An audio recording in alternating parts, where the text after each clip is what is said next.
എല്ലാ സുഹൃത്തുക്കളെയും നമ്മുടെ ഫാമിലിയിലേക്ക് വീണ്ടും സ്വാഗതം ചെയ്യാണ്. നമ്മൾ കേരളം ഭരണ സംവിധാനം ഇന്ന് എടുക്കുന്നത് കേട്ടോ. 18 പ്രീവിയസ് ക്വസ്റ്റ്യൻസ് ക്ലാസ് കണ്ടിട്ടുണ്ടാവും എന്ന് വിചാരിക്കുന്നു. ഒപ്പം വരണ്ട, ഡെയിലി ഒരു പ്രീവിയസ് ക്വസ്റ്റ്യൻ വർക്കൗട്ട് ചെയ്തു വരണം.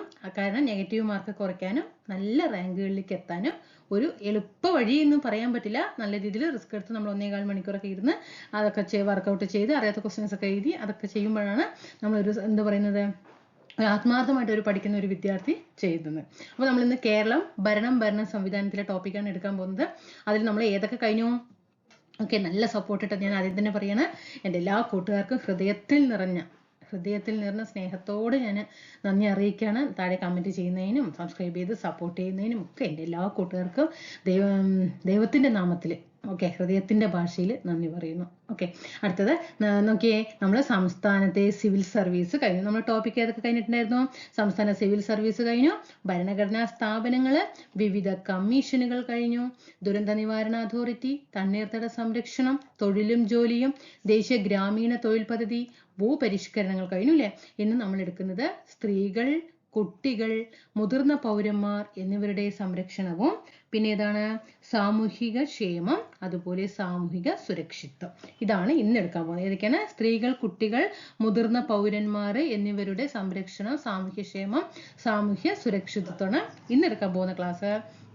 ഇനി നമുക്ക് ഈ ഒരു ടോപ്പിക്കോട് കൂടിയിട്ട് സാമൂഹിക, സാമ്പത്തിക, വാണിജ്യ, ആസൂത്രണ, അടിസ്ഥാന വിവരങ്ങൾ, ഇതൊരൊറ്റ ക്ലാസ് കേട്ടോ കഴിഞ്ഞു. ഇനി അടുത്തൊരു ക്ലാസ്സോട് കൂടിയിട്ട് കേരളം ഭരണ സംവിധാനം 5 മാർക്ക് നമുക്ക് ഇവിടെ നിന്ന് ഉറപ്പിക്കാം. തന്നത് വ്യക്തമായിട്ട് പഠിക്കുക. അപ്പൊ സ്റ്റേറ്റ്മെന്റ് ലെവൽ ക്വസ്റ്റ്യൻ വന്നാലും അത് എലിമിനേഷൻ ചെയ്തിട്ട് ആൻസറിലേക്ക് എത്താനായിട്ട് കഴിയും. തരുന്നത് എന്ത് ചെയ്യാം? വ്യക്തമായിട്ട് പഠിക്കുക. ഓക്കെ ആണല്ലോ. ഇനി ഞാൻ എക്സ്ട്രാ ആയിട്ട് നിങ്ങൾ ഇതിലൂടെ പറയാനുള്ളത്, ഇപ്പൊ നമ്മൾ എടുക്കാൻ പോകുന്ന ടോപ്പിക്കിൽ സ്ത്രീകൾ, കുട്ടികൾ, മുതിർന്ന പൗരന്മാർ എന്നിവരുടെ സംരക്ഷണത്തിന് കേന്ദ്ര തലത്തിലും സംസ്ഥാന തലത്തിലും ഒക്കെ ഒരുപാട് പദ്ധതികൾ കൊണ്ടുവന്നിട്ടുണ്ട്. അതിൽ തന്നെ ഉൾപ്പെടുന്നതാണ് ഏതാണ്? ദേശീയ വനിതാ കമ്മീഷൻ, കേരള വനിതാ കമ്മീഷൻ, പോക്സോ ആക്ട്, കുട്ടികൾക്ക് വേണ്ടിയിട്ടാണല്ലോ കൊണ്ടുവന്നിരിക്കുന്നത്. സംസ്ഥാനത്തെയും കേന്ദ്ര തലത്തെയും ബാലാവകാശ നിയമം, സ്ത്രീധന നിരോധന നിയമം, ഗാർഹിക പീഡനം 2005 ഇതൊക്കെ എന്താണ്? സ്ത്രീകൾക്കും കുട്ടികൾക്കും വേണ്ടിയിട്ട് കൊണ്ടുവന്നിട്ടുള്ള പദ്ധതികൾ, കമ്മീഷൻസ് ആണ്.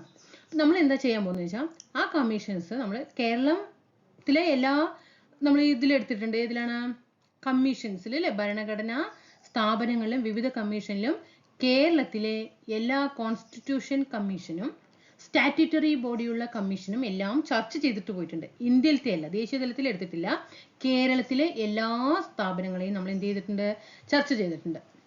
അപ്പൊ ഇനി നമുക്ക് ഈ സ്ത്രീകൾ, കുട്ടികൾ, മുതിർന്ന പൗരന്മാർ എന്നിവയുടെ സംരക്ഷണത്തിൽ കേരളത്തിലെ ആവശ്യമില്ല അല്ലെ. ഇനി നമുക്ക് ദേശീയ തലത്തിലാണ് ആവശ്യം. അപ്പൊ ഈ ദേശീയ തലത്തിലുള്ള ഇങ്ങനെയുള്ള കമ്മീഷൻസും പോക്സോ നിയമവും ഗാർഹിക പീഡന നിരോധന നിയമവും ഞാൻ ഇപ്പൊ ഇതിലെടുക്കുന്നില്ല. കാരണം അടുത്ത ടോപ്പിക്ക് നമ്മൾ എടുക്കാൻ പോകുന്നത് സുപ്രധാന നിയമങ്ങളാണ്. 5 മാർക്ക് അവിടെ കിട്ടും.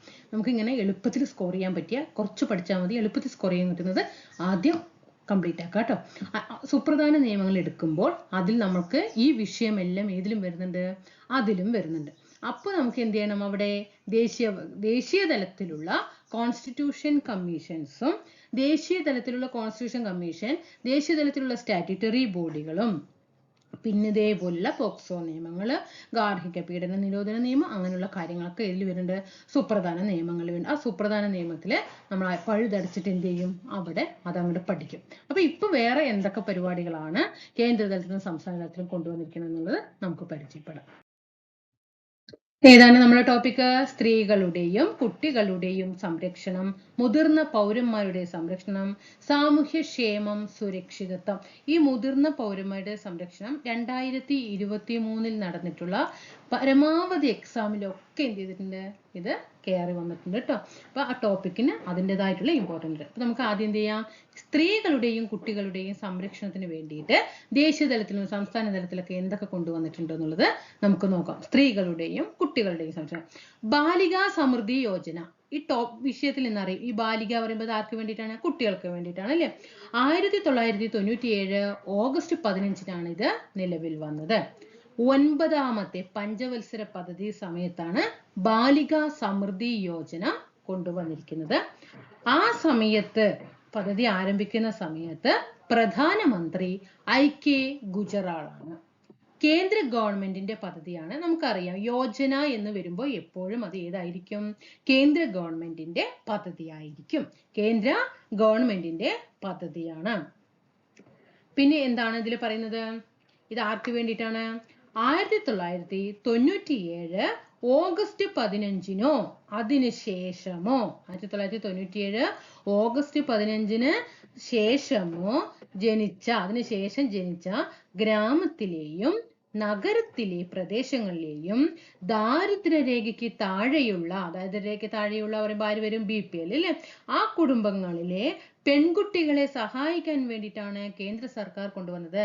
ഒന്ന് നിങ്ങൾ മനസ്സിലാക്കേണ്ടത് 1997 ഓഗസ്റ്റ് 15 അല്ലെങ്കിൽ അതിനുശേഷമോ ജനിച്ച ഗ്രാമത്തിലെയും നഗരങ്ങളിലെയും ദാരിദ്ര്യരേഖയ്ക്ക് താഴെയുള്ള പെൺകുട്ടികൾക്ക് വേണ്ടി കേന്ദ്ര സർക്കാർ കൊണ്ടുവന്ന പദ്ധതിയാണ് ബാലികാ സമൃദ്ധി യോജന. ആ സമയത്ത് ഏത് പഞ്ചവത്സര പദ്ധതി? 9ാമത്തെ പഞ്ചവത്സര പദ്ധതിയാണ്. ആ സമയത്ത് ആരാണ് പ്രധാനമന്ത്രി എന്ന് ചോദിച്ചാൽ ആരാണത്? IK ഗുജറാളാണ്. ഇനി എന്തൊക്കെയാണ് ഇതിലൂടെ ഈ കുട്ടികൾക്ക് നടപ്പിലാക്കുക? പെൺകുട്ടികളോടുള്ള സമൂഹത്തിന്റെ നിഷേധ മനോഭാവം മാറ്റിയെടുക്കുക അല്ലെ?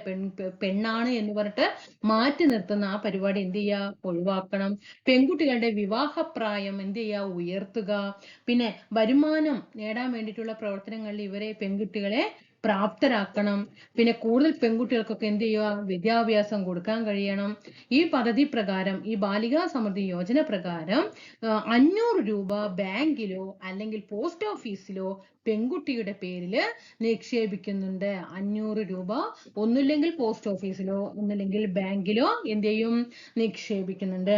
ഒരു കുടുംബത്തിലെ പരമാവധി 2 കുട്ടികൾക്കാണ് പദ്ധതിയുടെ ആനുകൂല്യം ലഭിക്കുന്നത്. പരമാവധി എത്ര കുട്ടികൾക്കാണ്? 2 കുട്ടികൾക്കാണ് പരമാവധി ആനുകൂല്യം ലഭിക്കുന്നത്. പെൺകുട്ടിയുടെ അക്കൗണ്ടിലേക്കായിരിക്കും എന്ത് ചെയ്യുക? വാർഷികമായിട്ടുള്ള സ്കോളർഷിപ്പുകളൊക്കെ എത്തുന്നത്. ഇതില് ഇപ്പൊ സ്കോളർഷിപ്പ് കുട്ടികൾക്ക് ഉണ്ട് എന്ന് പറഞ്ഞു. അതില് 1ാം ക്ലാസ്സിലാണ് പഠിക്കുന്നത് എങ്കിൽ എത്രയാണ്? 1ാം ക്ലാസ്സിലാണ് പഠിക്കുന്നത് എങ്കിൽ 300 രൂപയിൽ തുടങ്ങും. ഓക്കെ, എത്രയാണ്? 300 തുടങ്ങിയിട്ട് 10ാം ക്ലാസ്സിൽ എത്തുമ്പോൾ അത് എത്രയായി മാറും? 10ലെത്തുമ്പോൾ അത് 1000 രൂപയായിട്ട് മാറും. 1ാം ക്ലാസ്സിൽ 300 രൂപയിലാണ് സ്റ്റാർട്ട് ചെയ്യുന്നത്. 10ാം ക്ലാസ് എത്തുമ്പോഴേക്കും അത് എത്ര രൂപയായിട്ട് മാറും? 1000 രൂപ വരെ സ്കോളർഷിപ്പ് നേടാവുന്ന രീതിയിൽ ആയിരിക്കും.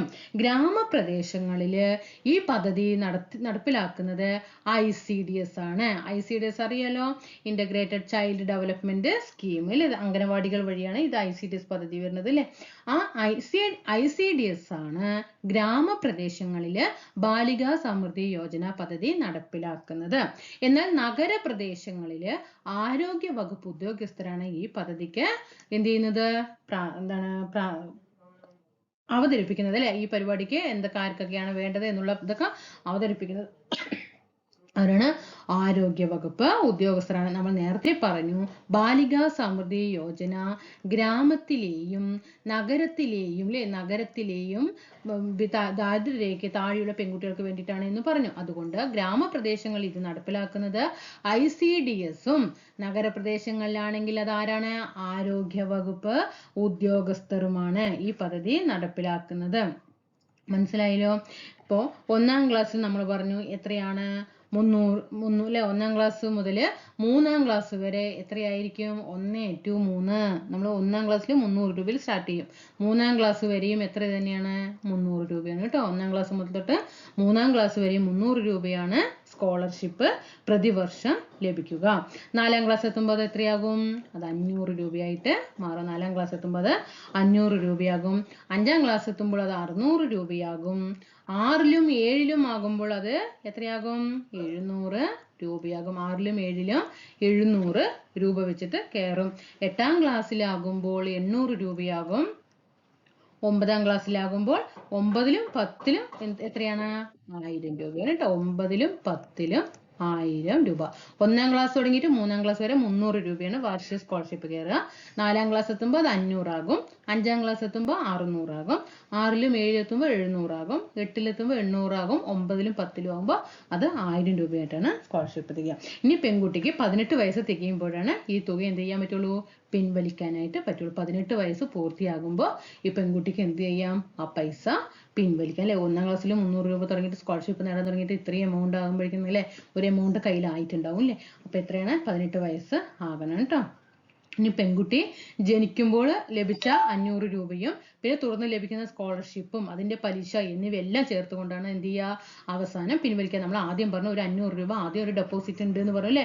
ബാലികാ സമൃദ്ധി യോജന പ്രകാരം കുടുംബത്തിലെ പരമാവധി ഒരു 2 കുട്ടികൾക്ക് കിട്ടുമെന്ന് പറഞ്ഞു.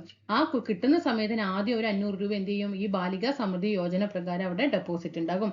ഈ 500ഉം ഈ 1ാം ക്ലാസ്സിൽ തുടങ്ങി ഇത്രയും ഈ ഇങ്ങനെ ഓരോ എമൗണ്ട് വേരിയേഷൻ വരുന്നുണ്ട്. അതെല്ലാം ചേർന്ന് പലിശയും ഒക്കെ കഴിഞ്ഞിട്ടാണ് ഇത് ചെയ്യുന്നത്.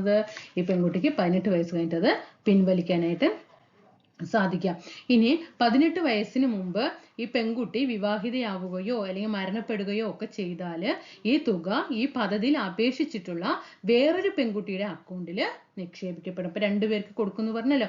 ഇതിപ്പോ ഒരാൾക്ക് എന്തെങ്കിലും സംഭവിക്കാതിരിക്കട്ടെ, സംഭവിക്കുകയാണെങ്കിൽ ആ മറ്റേ കുട്ടിക്കായിരിക്കും എന്ത് ചെയ്യുക? ഈ കുട്ടിയുടെ എല്ലാ പൈസകളും എന്ത് ചെയ്യും? മറ്റേ കുട്ടിക്ക് വന്നു ചേരും. ഇനി ഏത് ഇൻഷുറൻസ് ആണ്? ഏത് നേരിട്ട് കൊണ്ടുപോയിട്ട് ബാങ്കിലല്ല, ഇതിനെല്ലാം ഒരു ഇൻഷുറൻസ് സ്ഥാപനം ഉണ്ടാവും. പെൺകുട്ടികൾക്ക് സ്കോളർഷിപ്പ് ലഭിക്കുന്നത് ഭാഗ്യശ്രീ ബാലിക കല്യാൺ ബീമാ യോജന പദ്ധതിയുടെ കീഴിലാണ്. ഇൻഷുറൻസ് പോളിസി വഴിയാണ് ഇതൊക്കെ നടപ്പിലാക്കുന്നത് കേട്ടോ. ഭാഗ്യശ്രീ ബാലിക ഭാഗ്യശ്രീ ബാലിക കേട്ടോ. ഭാഗ്യശ്രീ ബാലിക കല്യാൺ ഭീമാ യോജന പദ്ധതിയുടെ കീഴിലുള്ള ഇൻഷുറൻസ് പോളിസി വഴിയാണ്. പഠിച്ചല്ലോ. 1997 ഓഗസ്റ്റ് 15-നാണ് നിലവിൽ വന്നത്. അതിനുശേഷമുള്ള കുട്ടികൾക്കാണ് ഇത് പദ്ധതി ആനുകൂല്യം. 9ാമത്തെ പഞ്ചവത്സര പദ്ധതിയാണ്. ഐക്യ ഗുജറാളാണ് ആ സമയത്ത് പ്രധാനമന്ത്രി. കേന്ദ്ര ഗവൺമെന്റ് ആണ് ഇത് നടപ്പിലാക്കി വരുന്നത്. ഒരു കുടുംബത്തിലെ പരമാവധി 2 പെൺകുട്ടികൾക്കാണ് ഇതിന്റെ ആനുകൂല്യം. ഗ്രാമപ്രദേശങ്ങളിൽ ICDS നടപ്പിലാക്കുമ്പോൾ അത് നഗരപ്രദേശങ്ങളിൽ ആരോഗ്യവകുപ്പ് ഉദ്യോഗസ്ഥരാണ് ഇത് നടപ്പാക്കുന്നത്. ആദ്യം തന്നെ ഒരു 500 രൂപ അതിൽ ഡെപ്പോസിറ്റ് കൊണ്ടായിരിക്കും ബാലികാ സമൃദ്ധി യോജന പെൺകുട്ടികൾക്ക് ആനുകൂല്യം നൽകി വരുന്നത്. പിന്നീട് 1ാം ക്ലാസ് മുതൽ 10ാം ക്ലാസ് വരെ വിവിധ തരത്തിലുള്ള സ്കോളർഷിപ്പുകൾ ഏർപ്പെടുത്തിയിട്ട് 18 വയസ്സിന് ശേഷം അവർക്ക് എന്ത് ചെയ്യാം? അത് പിൻവലിക്കാവുന്ന രീതിയിലാണ് ഭാഗ്യശ്രീ ബാലിക കല്യാൺ യോജന ഇൻഷുറൻസ് പോളിസി വഴിയാണ് ഈ പദ്ധതി നടപ്പിലാക്കി വരുന്നത്. പിന്നെ ഒരു ആ 2 കുട്ടികളിലോ ആർക്കെങ്കിലും ഒരാൾക്ക് എന്തെങ്കിലും സംഭവിക്കുകയാണെങ്കിൽ അത് മറ്റേ കുട്ടിക്കായിരിക്കും ആ പൈസ വന്നു ചേരുക. ഇതാണ് ബാലികാ സമൃദ്ധി യോജനയെ കുറിച്ച് പഠിക്കാനുള്ളത്. പഠിക്കുന്നത് ക്ലാസ്സിൽ തന്നെ തറവായിക്കോട്ടെ എന്ന് പറഞ്ഞിട്ടാണ് ഞാനത് റിപ്പീറ്റേഷൻ വീണ്ടും കൊടുക്കുന്നത് കേട്ടോ. അപ്പോൾ ബാലികാ സമൃദ്ധി യോജന എന്ന പരിപാടി എടുത്തുകൊണ്ട് 1997 കേന്ദ്ര ഗവൺമെന്റാണ് 2 കുട്ടികൾക്കാണ് എന്ന് പറഞ്ഞുകൊണ്ട് എനിക്ക് അത് 1 മിനിറ്റ് കൊണ്ട് എനിക്ക് ആ ക്ലാസ് മതിയാക്കാൻ പറ്റും. എനിക്ക് അറിയാണ്ടല്ല, 1 മിനിറ്റ് മതി. പക്ഷെ ഞാനത് പഠിക്കുകയാണെങ്കിൽ അത് എൻ്റെ കൂട്ടുകാർക്ക് ഇല്ലാത്ത സമയം ഉണ്ടാക്കിയിട്ട് എൻ്റെ കൂട്ടുകാർ ക്ലാസ് കാണുമ്പോൾ അവർക്ക് എന്തെങ്കിലും ഒക്കെ അതിൽ നിന്ന് കിട്ടണ്ടേ. ഓക്കെ, വെറുതെ ഞാൻ എന്തെങ്കിലും ക്ലാസ് ഇട്ടു നിങ്ങൾ എന്തെങ്കിലും പഠിച്ചു അതിലെല്ലാലോ കാര്യം. നമ്മൾ ഓരോ ക്ലാസ്സും നമ്മുടെ എന്തായിരിക്കണം? നമ്മുടെ അസറ്റ് ആയിരിക്കണം. ഓരോ ക്ലാസ്സും നമ്മുടെ അസറ്റ് ആയിരിക്കണം. ഓക്കെ, ഇതിൽ നിന്ന് ചോദ്യങ്ങൾ വരുമ്പോൾ ഒരു സന്തോഷമുണ്ടല്ലേ. എക്സാം ഹാളിലൊക്കെ നമുക്ക് അയ്യോ ഞാൻ അന്നൊക്കെ പഠിച്ചതാണെന്നുള്ളൊരു സന്തോഷം. തറോ ആകാൻ വേണ്ടിയിട്ടാണ് കേട്ടോ ഞാൻ റിപ്പീറ്റേഷൻ പറയുന്നത്. റിപ്പീറ്റേഷൻ പറയുമ്പോൾ ചിലപ്പോൾ ചിലവർക്ക് അത് എന്താ പഠിച്ചിട്ട് നന്നായിട്ടിരിക്കുന്നവർക്ക് ഒരു അരോചകമായിട്ട് തോന്നും. അതൊന്ന് ക്ഷമിക്കുക. ഇനി അത്ര റിപ്പീറ്റേഷൻ ഒന്നും വേണ്ട, ജസ്റ്റ് ഒന്ന് പറഞ്ഞു പോയി മതി. ഞങ്ങൾ പഠിച്ചോളാം എന്നുണ്ടെങ്കിൽ താഴെ ഒന്ന് അഭിപ്രായം പറയണം കേട്ടോ. എനിക്കറിയില്ലല്ലോ എന്താണ് ഞാൻ ചെയ്യേണ്ടത് എന്നുള്ളത് അറിയുന്നില്ല. ഞാൻ പഠിക്കുകയാണ്, ഒപ്പം പഠിച്ചു വരില്ലേ. അപ്പോൾ അതേപോലെ ഒരു കമ്പൈൻ സ്റ്റഡി പോലെ ചെയ്യണമെന്ന് മാത്രമേ ഉള്ളൂ കേട്ടോ. ഇനി നമുക്ക് ICDSന് പഠിക്കാം. വെരി വെരി ഇമ്പോർട്ടൻ്റ് ആണ് കേട്ടോ ഈ ടോപ്പിക്ക്. എന്നും PSC പരീക്ഷയിൽ ഇതിൽ നിന്നൊരു ക്വസ്റ്റ്യൻസ് ഉണ്ടാകും. ഇത് പ്രീവിയസ് ക്വസ്റ്റ്യൻ ആണ് കേട്ടോ. 1975 ഒക്ടോബർ 2-നാണ് കേട്ടോ അതിൽ വന്നത്. പ്രീവിയസ് ക്വസ്റ്റ്യൻ ആണ്. 1975-ലാണ് ICDS പദ്ധതി നിലവിൽ വന്നത്. ഇന്റർഗ്രേറ്റഡ് ചൈൽഡ് ഡെവലപ്മെന്റ് സ്കീം എന്നാണ് കേട്ടോ. ഇന്റർഗ്രേറ്റഡ് ചൈൽഡ് ഡെവലപ്മെന്റ് സർവീസ് എന്നും പറയാം, സ്കീം എന്നും പറയാം. ഓക്കെ, അതാണ് കൊണ്ടുവന്നത്. 1975 ഒക്ടോബർ 2-നാണ് നിലവിൽ വന്നത്. ഗാന്ധിജിയുടെ 106ാമത്തെ ചരമവാർഷികത്തിൽ കേട്ടോ, 106ാമത്തെ ജന്മവാർഷികത്തിലാണ് എന്ത് ചെയ്തത്? ഓക്കെ, സോറി കേട്ടോ. ഗാന്ധിജിയുടെ 106ാമത്തെ ജന്മവാർഷികത്തിലാണ് ഏത് കൊണ്ടുവന്നത്? സംയോജിത ശിശു വികസന പരിപാടി കൊണ്ടുവന്നത്. ICDS എന്ന് പറയുന്നതിനെക്കാട്ടിയും ചില സമയത്ത് ഇങ്ങനെ ചോദിക്കേണ്ട സംയോജിത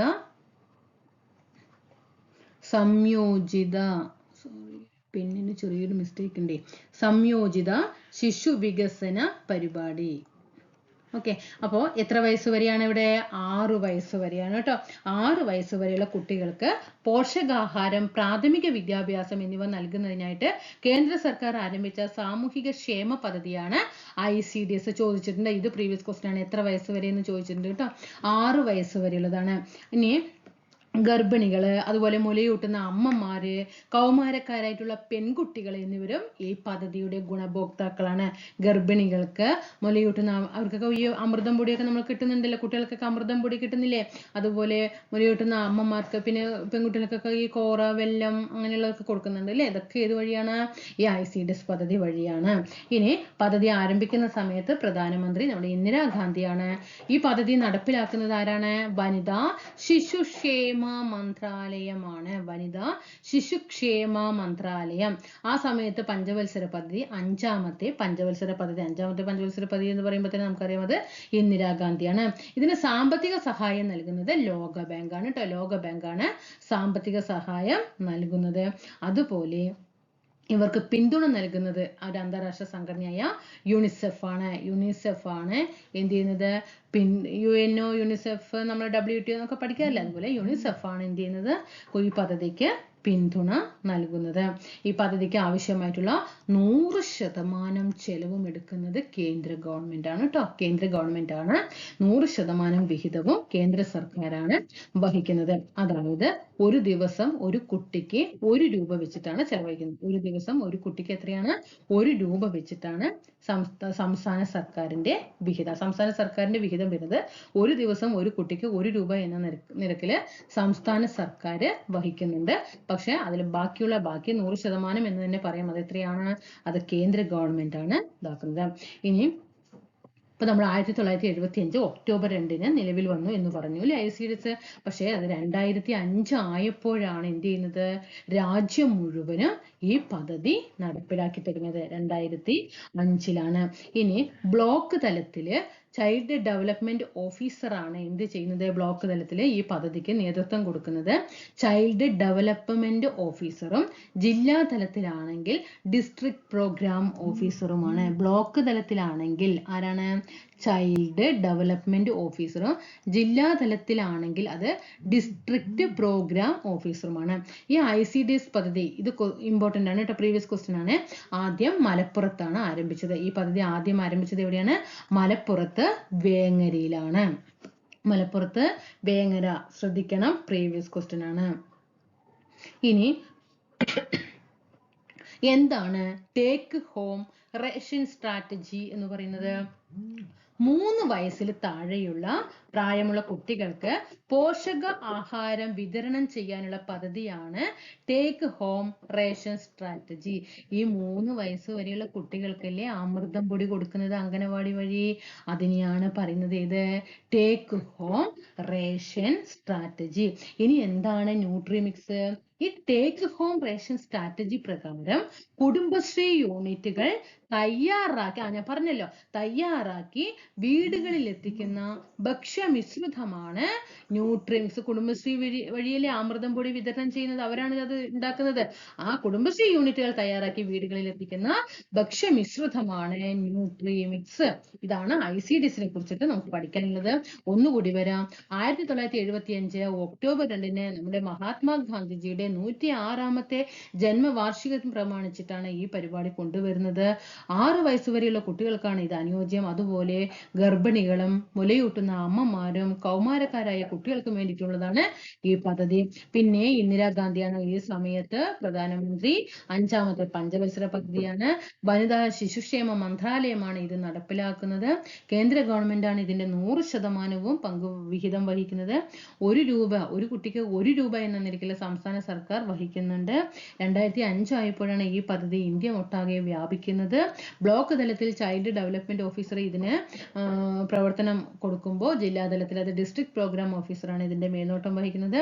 ആദ്യമായിട്ട് ICDS ഈ പദ്ധതി ആരംഭിച്ചത് മലപ്പുറത്ത്, വേങ്ങരയിലാണ്. ടേക്ക് ഹോം റേഷൻ സ്ട്രാറ്റജി 3 വയസ്സിൽ താഴെയുള്ള കുട്ടികൾക്ക് പോഷകാഹാരം വിതരണം ചെയ്യാനുള്ള പദ്ധതിയാണിത്. പിന്നെ ഈ ടേക്ക് ഹോം റേഷൻ സ്ട്രാറ്റജി പ്രകാരം കുടുംബശ്രീ യൂണിറ്റുകൾ തയ്യാറാക്കി വീടുകളിൽ എത്തിക്കുന്ന ഭക്ഷ്യമിശ്രിതമാണ് ന്യൂട്രിമിക്സ്. ഇനി അതിൽ തന്നെ ICDSന്റെ ഒരു എന്തൊക്കെയായിരിക്കും ലക്ഷ്യങ്ങൾ എന്തൊക്കെ പെടും? അതിൽ നമ്മൾ 6 വയസ്സ് വരെ കുട്ടികൾക്ക് എന്ന് പറഞ്ഞു അല്ലേ? അതിൽ 6 വയസ്സ് വരെയുള്ള കുട്ടികളുടെ ആരോഗ്യവും പോഷകാഹാര ലഭ്യതയൊക്കെ ശക്തിപ്പെടുത്തുക, ശാരീരിക മാനസിക വികാസങ്ങൾക്കൊക്കെ അടിത്തറ കൊടുക്കുക, ശിശുമരണ നിരക്ക്, രോഗാവസ്ഥ, പോഷകാഹാരക്കുറവ്, സ്കൂൾ പ്രവേശനം നേടാതിരിക്കുക എന്നിവയൊക്കെ കുറയ്ക്കുന്നതിന് സഹായിക്കാൻ, ശിശുമരണ നിരക്ക് കുറയ്ക്കാനും രോഗാവസ്ഥ കുറയ്ക്കുക, പോഷകാഹാരക്കുറവ് കുറയ്ക്കുക അല്ലെ, അവർക്ക് നല്ല പോഷകാഹാരങ്ങൾ കൊടുക്കണം. പിന്നെ സ്കൂൾ പ്രവേശനം, സ്കൂളിൽ പോകാതെ ഇരിക്കുന്ന കുട്ടികളൊക്കെ ഉണ്ടെങ്കിൽ അവരെയൊക്കെ സ്കൂളിലേക്ക് പോകാൻ പ്രേരിപ്പിക്കുക. അതൊക്കെ എന്താണ് ICDSന്റെ ചുമതലയാണ്. പിന്നെയോ ശരിയായിട്ടുള്ള പോഷകാഹാരത്തിലൂടെയും നല്ല ആരോഗ്യത്തിലൂടെയും നല്ല വിദ്യാഭ്യാസം കൊടുക്കുന്നതിലൂടെയും കുട്ടികളുടെ സാധാരണ ആരോഗ്യവും പോഷക ആവശ്യങ്ങളും ഒക്കെ പരിപാലിക്കാനുള്ള അമ്മയുടെ കഴിവ് വർദ്ധിപ്പിക്കുക. പിന്നെയോ മാതൃശിശു മരണ നിരക്ക് കുറയ്ക്കുക. ഇതൊക്കെ എന്താണ് ഈ പദ്ധതിയുടെ ഭാഗമായിട്ടുള്ളതാണ്. ഇനി നമുക്ക് അടുത്ത് പഠിക്കാനുള്ളത് MSY ആണ്, മഹിളാ സമൃദ്ധി യോജന. നമ്മൾ നേരത്തെ പഠിച്ചത് ഏതാണ്? ബാലിക. അത് ആർക്കായിരുന്നു? കുട്ടികൾക്ക് വേണ്ടിയിട്ടായിരുന്നു. ഇവിടെ മഹിള എത്തി അല്ലേ? മഹിള പറയുമ്പോഴേക്കും വനിതകൾക്ക് വേണ്ടിയിട്ടാണ് അല്ലേ? മഹിളാ സമൃദ്ധി യോജന 1993 ഒക്ടോബർ 2-ന് ആണ് ഈ പരിപാടി കൊണ്ടുവന്നത്. എന്തിനു വേണ്ടിയിട്ടാണ് ഈ മഹിളാ സമൃദ്ധി യോജന? വാക്കിൽ തന്നെ ഉണ്ട് അല്ലേ? ഗ്രാമീണ വനിതകളിൽ സ്വയം പര്യാപ്തതയും സമ്പാദ്യശീലവും വളർത്തുക എന്ന ലക്ഷ്യം മുൻനിർത്തിയിട്ടാണ് മഹിളാ സമൃദ്ധി യോജന കൊണ്ടുവന്നത്. 8ാമത്തെ പഞ്ചവത്സര പദ്ധതി സമയമാണ്. ആ സമയത്ത് പ്രധാനമന്ത്രി PV നരസിംഹറാവു ആണ്. 18-ന് മുകളിലുള്ളവർക്കാണ് ഈ ആനുകൂല്യം ലഭിക്കുന്നത്. അതാണ് 18 വയസ്സിന് മുകളിലുള്ള ഗ്രാമത്തിലെ വനിതകൾക്കാണ് ഈ പദ്ധതിയുടെ ഉപഭോക്താക്കളായിട്ട് വരിക. വനിതാ ശിശുക്ഷേമ മന്ത്രാലയമാണ് ഇത് ചെയ്യുന്നത്, ഈ പദ്ധതിക്ക് നേതൃത്വം നൽകുന്നത്. വനിത കണ്ടോ, വനിത വരുമ്പോൾ മഹിള കൊടുത്തു. നമ്മളവിടെ ബാലിക സമൃദ്ധി യോജന കൊടുക്കുമ്പോൾ വനിതാ ശിശുക്ഷേമ മന്ത്രാലയം എന്നല്ലേ പറഞ്ഞത്. ഓക്കെ, അപ്പോൾ വനിതാ ശിശുക്ഷേമ മന്ത്രാലയമാണ് മഹിളാ സമൃദ്ധി യോജന പദ്ധതിക്ക് നേതൃത്വം നൽകുന്നത്. ഇനി ഈ മഹിളാ സമൃദ്ധി യോജന പ്രകാരം ഒരു വ്യക്തിക്ക് എന്ത് ചെയ്യണം? മിനിമം നിക്ഷേപം ബാങ്കിൽ എത്ര രൂപയെങ്കിലും ഉണ്ടായിരിക്കണം? 4 രൂപയെങ്കിലും ഉണ്ടായിരിക്കണം. അല്ലെങ്കിൽ 4ന്റെ ഗുണിതങ്ങളായിട്ട് പരമാവധി 300 രൂപ വരെ നിജപ്പെടുത്തിയിരിക്കുന്നു. ഇനി പരമാവധി എത്ര രൂപ വരെ വായ്പാ തുകയൊക്കെ കിട്ടും ഇവർക്ക്? എന്തെങ്കിലുമൊക്കെ സ്വയം തൊഴിലും വർക്കും ചെയ്യാനൊക്കെ ആയിട്ട് 1,40,000 രൂപ വരെ. എത്രയാണ്? 1,40,000 രൂപ വരെ എന്ത് ചെയ്യും? മഹിളാ സമൃദ്ധി യോജന പ്രകാരം ലഭിക്കുന്ന പരമാവധി വായ്പാ തുകയാണ്. എത്ര രൂപ ഉണ്ടായാൽ മതി അവരുടെ അക്കൗണ്ടിൽ? 4 രൂപ ഉണ്ടായാൽ മതി കേട്ടോ. അതായത് അവരുടെ ബാങ്കിൽ, ഒരു വനിതയ്ക്ക് ബാങ്കിൽ ഒരു 4 രൂപ ഉണ്ടെങ്കിൽ 1,40,000 രൂപ വരെ വായ്പ ആർക്ക് ലഭിക്കും? മഹിളാ സമൃദ്ധി യോജന പ്രകാരം വനിതകൾക്ക് ലഭിക്കുന്നതാണ്. അടുത്തത് ബേട്ടി ബച്ചാവോ ബേട്ടി പഠാവോ. കേന്ദ്ര ഗവൺമെന്റ് പദ്ധതി നമുക്ക് ഒറ്റ നോട്ടത്തിൽ അറിയാൻ കഴിയും അല്ലേ? നമ്മുടെ പെൺകുട്ടികളുടെ സുരക്ഷിതത്വവും ഉറപ്പുവരുത്താനും ലിംഗവിവേചനം, പെൺകുട്ടി ആൺകുട്ടി എന്നുള്ള വിവേചനങ്ങൾ ഇല്ലാതാക്കാനും വനിതകൾക്കും കുട്ടികൾക്കും വേണ്ടിയിട്ടുള്ള പദ്ധതികളെക്കുറിച്ച് ബോധവൽക്കരണം നടത്താനും പെൺശിശുഹത്യ കുറയ്ക്കാനും പെൺകുട്ടികൾക്ക് മെച്ചപ്പെട്ട വിദ്യാഭ്യാസം കൊടുക്കാനും നല്ല അവർക്ക് സാമൂഹ്യ അന്തരീക്ഷം സൃഷ്ടിക്കാനും ഒക്കെ ലക്ഷ്യമിട്ടിട്ടാണ്. ബേട്ടി ബച്ചാവോ ബേട്ടി പഠാവോ വാക്കിൽ നിന്ന് തന്നെയില്ലേ? അതിന് വേണ്ടിയിട്ടാണ്, പെൺകുട്ടികൾക്ക് വേണ്ടിയിട്ടാണ്. 2015 ജനുവരി 22 പ്രീവിയസ് ക്വസ്റ്റ്യൻ ആണ്. ബേട്ടി ബച്ചാവോ ബേട്ടി പഠാവോ നിലവിൽ വന്ന് ചോദിച്ചിട്ടുണ്ട്. 2015 ജനുവരി 22-നാണ്. 12ാമത്തെ പഞ്ചവത്സര പദ്ധതിയായിരുന്നു. ആ സമയത്ത് നരേന്ദ്രമോദിയാണ് സമയത്ത് പ്രധാനമന്ത്രി. ഹരിയാനയിലെ പാനിപ്പത്തിലാണ് ഈ പദ്ധതി ഉദ്ഘാടനം ചെയ്തത്. ഹരിയാനയിലെ പാനിപ്പത്തിലാണ് എന്ത് ചെയ്തത്? ഈ പദ്ധതി ബേട്ടി ബച്ചാവോ ബേട്ടി പഠാവോ എന്ന പദ്ധതി ഹരിയാനയിലെ പാനിപ്പത്തിലാണ് ഉദ്ഘാടനം ചെയ്തത്. ഇനി ഉദ്ഘാടനം ചെയ്തു എന്ന് പറഞ്ഞു അല്ലേ? എൻ്റെ ബ്രാൻഡ് അംബാസിഡർ സമയത്ത് ആരായിരുന്നു? മാധുരി ദീക്ഷിത്. ബേട്ടി ബച്ചാവോ ബേട്ടി പഠാവോ പദ്ധതിയുടെ ബ്രാൻഡ് അംബാസിഡർ ആരെ എന്ന് ചോദിച്ചാൽ അത് മാധുരി ദീക്ഷിത് ആണ്. പക്ഷേ ഹരിയാനയില് ബേട്ടി ബച്ചാവോ ബേട്ടി പഠാവോ പദ്ധതിയുടെ ബ്രാൻഡ് അംബാസിഡർ സാക്ഷി മാലിക്കാണ്. ആരാണ്? സാക്ഷി മാലിക്കാണ്. ഹരിയാനയിലെ സാക്ഷി മാലിക്കാണ്. മൊത്തമായിട്ട് നോക്കുന്ന സമയത്ത് ആരാണത്? മാധുരി ദീക്ഷിത് ആണ്. മാധുരി ദീക്ഷിത്. ഇത് നമ്മുടെ ആരെ കൊണ്ടുവന്നാണ്? കേന്ദ്ര സർക്കാർ കൊണ്ടുവന്നതിനാണ്. അങ്ങനെ ഈ ബേട്ടി ബച്ചാവോ ബേട്ടി പഠാവോ എന്ന പദ്ധതിയുടെ ഭാഗമായിട്ട് നമ്മുടെ മലപ്പുറം ജില്ലയില്, എവിടെയാണ്? മലപ്പുറം ജില്ലയിൽ ആരംഭിച്ച സ്ത്രീ ശാക്തീകരണ പദ്ധതിയാണ് സുവർണ കന്യക. എവിടെയാണ്? മലപ്പുറത്ത് കേട്ടോ. മലപ്പുറത്ത് സുവർണ കന്യക എന്ന പദ്ധതി എന്ത് ചെയ്തിട്ടുണ്ട്? കൊണ്ടുവന്നിട്ടുണ്ട്. ഏതിനെ ആസ്പദമാക്കിയിട്ടാണ് മലപ്പുറം ജില്ലയിൽ തുടങ്ങിയത്? ബേട്ടി ബച്ചാവോ ബേട്ടി പഠാവോ എന്ന കേന്ദ്ര പദ്ധതിയുടെ ഭാഗമായിട്ടാണ് മലപ്പുറം ജില്ലയില് ആരംഭിച്ച സ്ത്രീ ശാക്തീകരണ പദ്ധതിയാണ് സുവർണ കന്യക. അടുത്തത് ശബല പദ്ധതി. 11 വയസ്സിനും 18 വയസ്സിനും ഇടയിലുള്ള, എത്രയാണ്? 11 വയസ്സിനും 18 വയസ്സിനും ഇടയിലുള്ള കൗമാരക്കാരായിട്ടുള്ള പെൺകുട്ടികളുടെ ആരോഗ്യപരവും പോഷകാഹാരപരമായ പുരോഗതിക്കും തൊഴിൽ പരിശീലനത്തിനും വേണ്ടി ആരംഭിച്ച പദ്ധതിയാണ് ശബല. 2011 ഏപ്രിൽ മാസം 1-ാം തീയതിയാണ് ശബല പദ്ധതി നിലവിൽ വന്നത്. 2011 ഏപ്രിൽ 1-ന് ആരംഭിച്ച ഈ പദ്ധതി Rajiv Gandhi scheme for empowerment of adolescent girls എന്നും അറിയപ്പെടുന്നു. ഓക്കെ, എന്നും അറിയപ്പെടുന്നു. ശബല എന്ന പദ്ധതി അറിയപ്പെടുന്ന മറ്റൊരു പേര് എന്ത് ചോദിച്ചാൽ Rajiv Gandhi scheme for empowerment of adolescent girls. ചോദ്യം വരാം, Rajiv Gandhi scheme for empowerment of adolescent girls എന്നറിയപ്പെടുന്ന നമ്മുടെ പദ്ധതി ഏത് എന്ന് ചോദിച്ചാൽ അത് ഏതാണ്? ശബല പദ്ധതി. ശബല 17-18 വയസ്സിനുള്ളിലുള്ളവർക്കാണ്. 2011 ഏപ്രിൽ 1-നാണ് നിലവിൽ വന്നത്. അടുത്തത് കുടുംബശ്രീയിലെ ക്വസ്റ്റ്യൻസ് എന്നും നമ്മുടെ PSC മേഖലയിൽ വരാറുണ്ട്. അത്രത്തായിട്ടുള്ള ഇമ്പോർട്ടൻ്റ് ആണ് ഇത് കുടുംബശ്രീ എന്ന് പറയുന്നത്. അതുപോലെ ICDS നന്നായി പഠിക്കണം കേട്ടോ. 1998 പ്രീവിയസ് ക്വസ്റ്റ്യൻ ആണ്. 1998 ദാരിദ്ര്യ നിർമ്മാർജ്ജനം ലക്ഷ്യമിട്ടുകൊണ്ടാണ് 1998 നമ്മുടെ സംസ്ഥാനത്തെ തദ്ദേശ സ്വയംഭരണ വകുപ്പ് ആവിഷ്കരിച്ച പദ്ധതിയാണ് കുടുംബശ്രീ. തദ്ദേശ സ്വയംഭരണ വകുപ്പ് ആരംഭിച്ച പദ്ധതിയാണ്. ദാരിദ്ര്യ നിർമ്മാർജ്ജനം ലക്ഷ്യമിട്ടുകൊണ്ടാണ് 1998 നമ്മുടെ സംസ്ഥാനത്ത് കുടുംബശ്രീ നിലവിൽ വരുന്നത്. ഓക്കെ, ഇനി നമ്മുടെ ഏഷ്യയിലെ തന്നെ പ്രീവിയസ് ക്വസ്റ്റ്യൻ ആണ്. ഏഷ്യയിലെ തന്നെ ഏറ്റവും വലിയ സ്ത്രീ കൂട്ടായ്മ ഏത് എന്ന് ചോദിച്ചാലും അത് ഏതാണ്? കുടുംബശ്രീയാണ്. ഏഷ്യയിലെ തന്നെ ഏറ്റവും വലിയ സ്ത്രീ കൂട്ടായ്മ ഏഷ്യയിലെ ഏതാണ്? കുടുംബശ്രീയാണ്. ആ സമയത്ത് 1998 മെയ് 17-ന് വാജ്പേയിലെ ആരാണ് ഉദ്ഘാടനം ചെയ്തത്?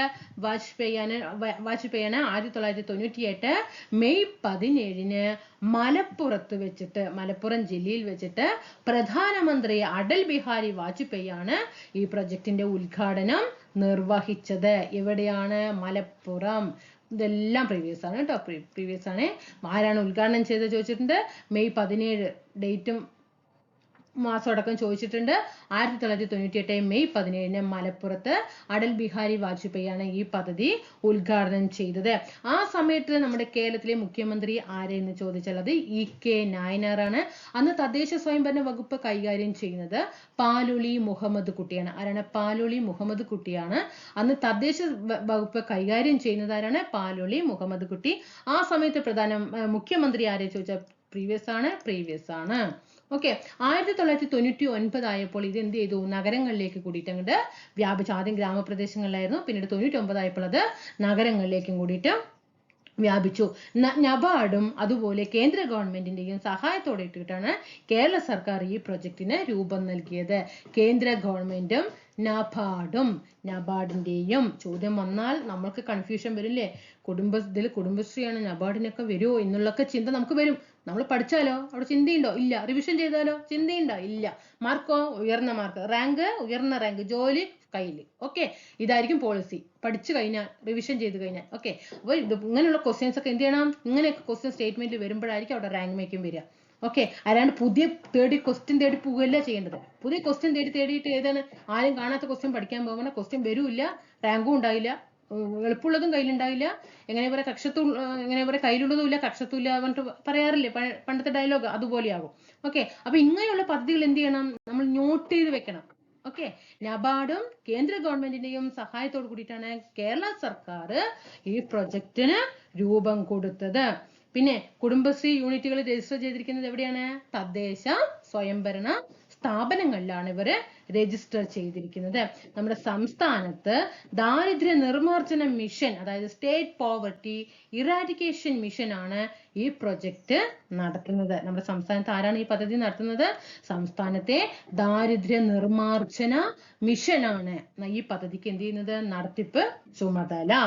ഇനി ഇതില് ഗവേണിംഗ് ബോർഡ് ഇങ്ങനെ ഓരോരോ അംഗങ്ങൾ ഉണ്ടാവും അല്ലെ. കുടുംബശ്രീ ഉദ്ഘാടനം ചെയ്യുമ്പോൾ ആരായിരുന്നു മുഖ്യമന്ത്രി? നമ്മുടെ ഇ.കെ. നായനാരാണ് പറഞ്ഞു. തദ്ദേശ സ്വയംഭരണ വകുപ്പ് മന്ത്രി ആരാണ് പറഞ്ഞു? പാലോളി മുഹമ്മദ് കുട്ടിയാണ്. 1999 ഏപ്രിൽ മാസമായപ്പോൾ ഏപ്രിൽ 1 നഗരപ്രദേശങ്ങളിലെ കുടുംബശ്രീ പ്രവർത്തനം ആരംഭിച്ചു. ഏപ്രിൽ മാസം 1 തീയതി. ഇനി ഇപ്പൊ ആരായിരിക്കും തദ്ദേശ സ്വയംഭരണ വകുപ്പ് മന്ത്രി? ഇപ്പൊ ആരാണ്? എം.ബി. രാജേഷ് അല്ലേ. ഇപ്പൊ കുടുംബശ്രീയിലെ നിലവിലെ അധ്യക്ഷൻ ആരാണ്? എം.ബി. രാജേഷ്. കുടുംബശ്രീ നിലവിൽ വന്നപ്പോൾ അധ്യക്ഷൻ ആരായിരുന്നു? പാലോളി മുഹമ്മദ് കുട്ടി. ഇനി കുടുംബശ്രീക്ക് ത്രിതല സംവിധാനങ്ങളുണ്ട്. എന്താണ്? കുടുംബശ്രീക്ക് ത്രിതല സംവിധാനം 3 തരത്തിലുണ്ട്. ഏതൊക്കെയാണ് ത്രിതല സംവിധാനം? അയൽക്കൂട്ടം കഴിഞ്ഞാൽ അതിന്റെ തൊട്ടുമേലെ ADS, അതിന്റെ തൊട്ടുമേലെയാണ് CDS. അപ്പൊ ഏറ്റവും താഴ്ന്ന വിഭാഗം ഏതാണ്? അയൽക്കൂട്ടമാണ്. പിന്നെ ADS, CDS പഠിച്ചല്ലോ.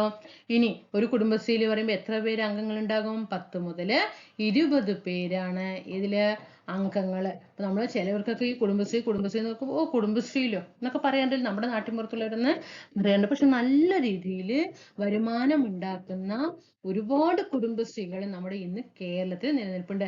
ഇന്ന് നമ്മളെ ഒരു 2-3 മാസം മുമ്പ് പത്രത്തിലൊക്കെ മെയിൻ ന്യൂസ് ആയിരുന്നു ഏത് കുടുംബശ്രീയെ കുറിച്ചിട്ട്. നമ്മുടെ വേൾഡിൽ തന്നെ, ലോകത്ത് തന്നെ ഏറ്റവും നല്ല റെക്കോർഡാണ് നമ്മുടെ കേരളത്തിലെ ഈ കുടുംബശ്രീക്ക് നേട്ടം കൈവരിക്കാൻ വന്നിരിക്കുന്നത്. അതായത് സ്ത്രീകള് സ്വയം പര്യാപ്തതയിലേക്ക് ഏറ്റവും കൂടുതൽ വന്നത് ഏതിലൂടെയാണ്? കുടുംബശ്രീ എന്ന പദ്ധതിയിലൂടെയാണ്. ഏറ്റവും കൂടുതൽ റെക്കോർഡ് ഇട്ട് നിൽക്കുന്ന ഏറ്റവും ഉന്നതമായിട്ടുള്ള ഒരു പരിപാടി സ്ത്രീകൾക്ക് വേണ്ടിയിട്ടുള്ളത് ഇന്ന് കുടുംബശ്രീയാണ്. കേരള ഗവൺമെന്റിന്റെ റിപ്പോർട്ട് പ്രകാരമല്ല, വേൾഡിത്തെ റിപ്പോർട്ട് പ്രകാരം. ഓക്കെ ആണല്ലോ. ഇനി എന്താണ്?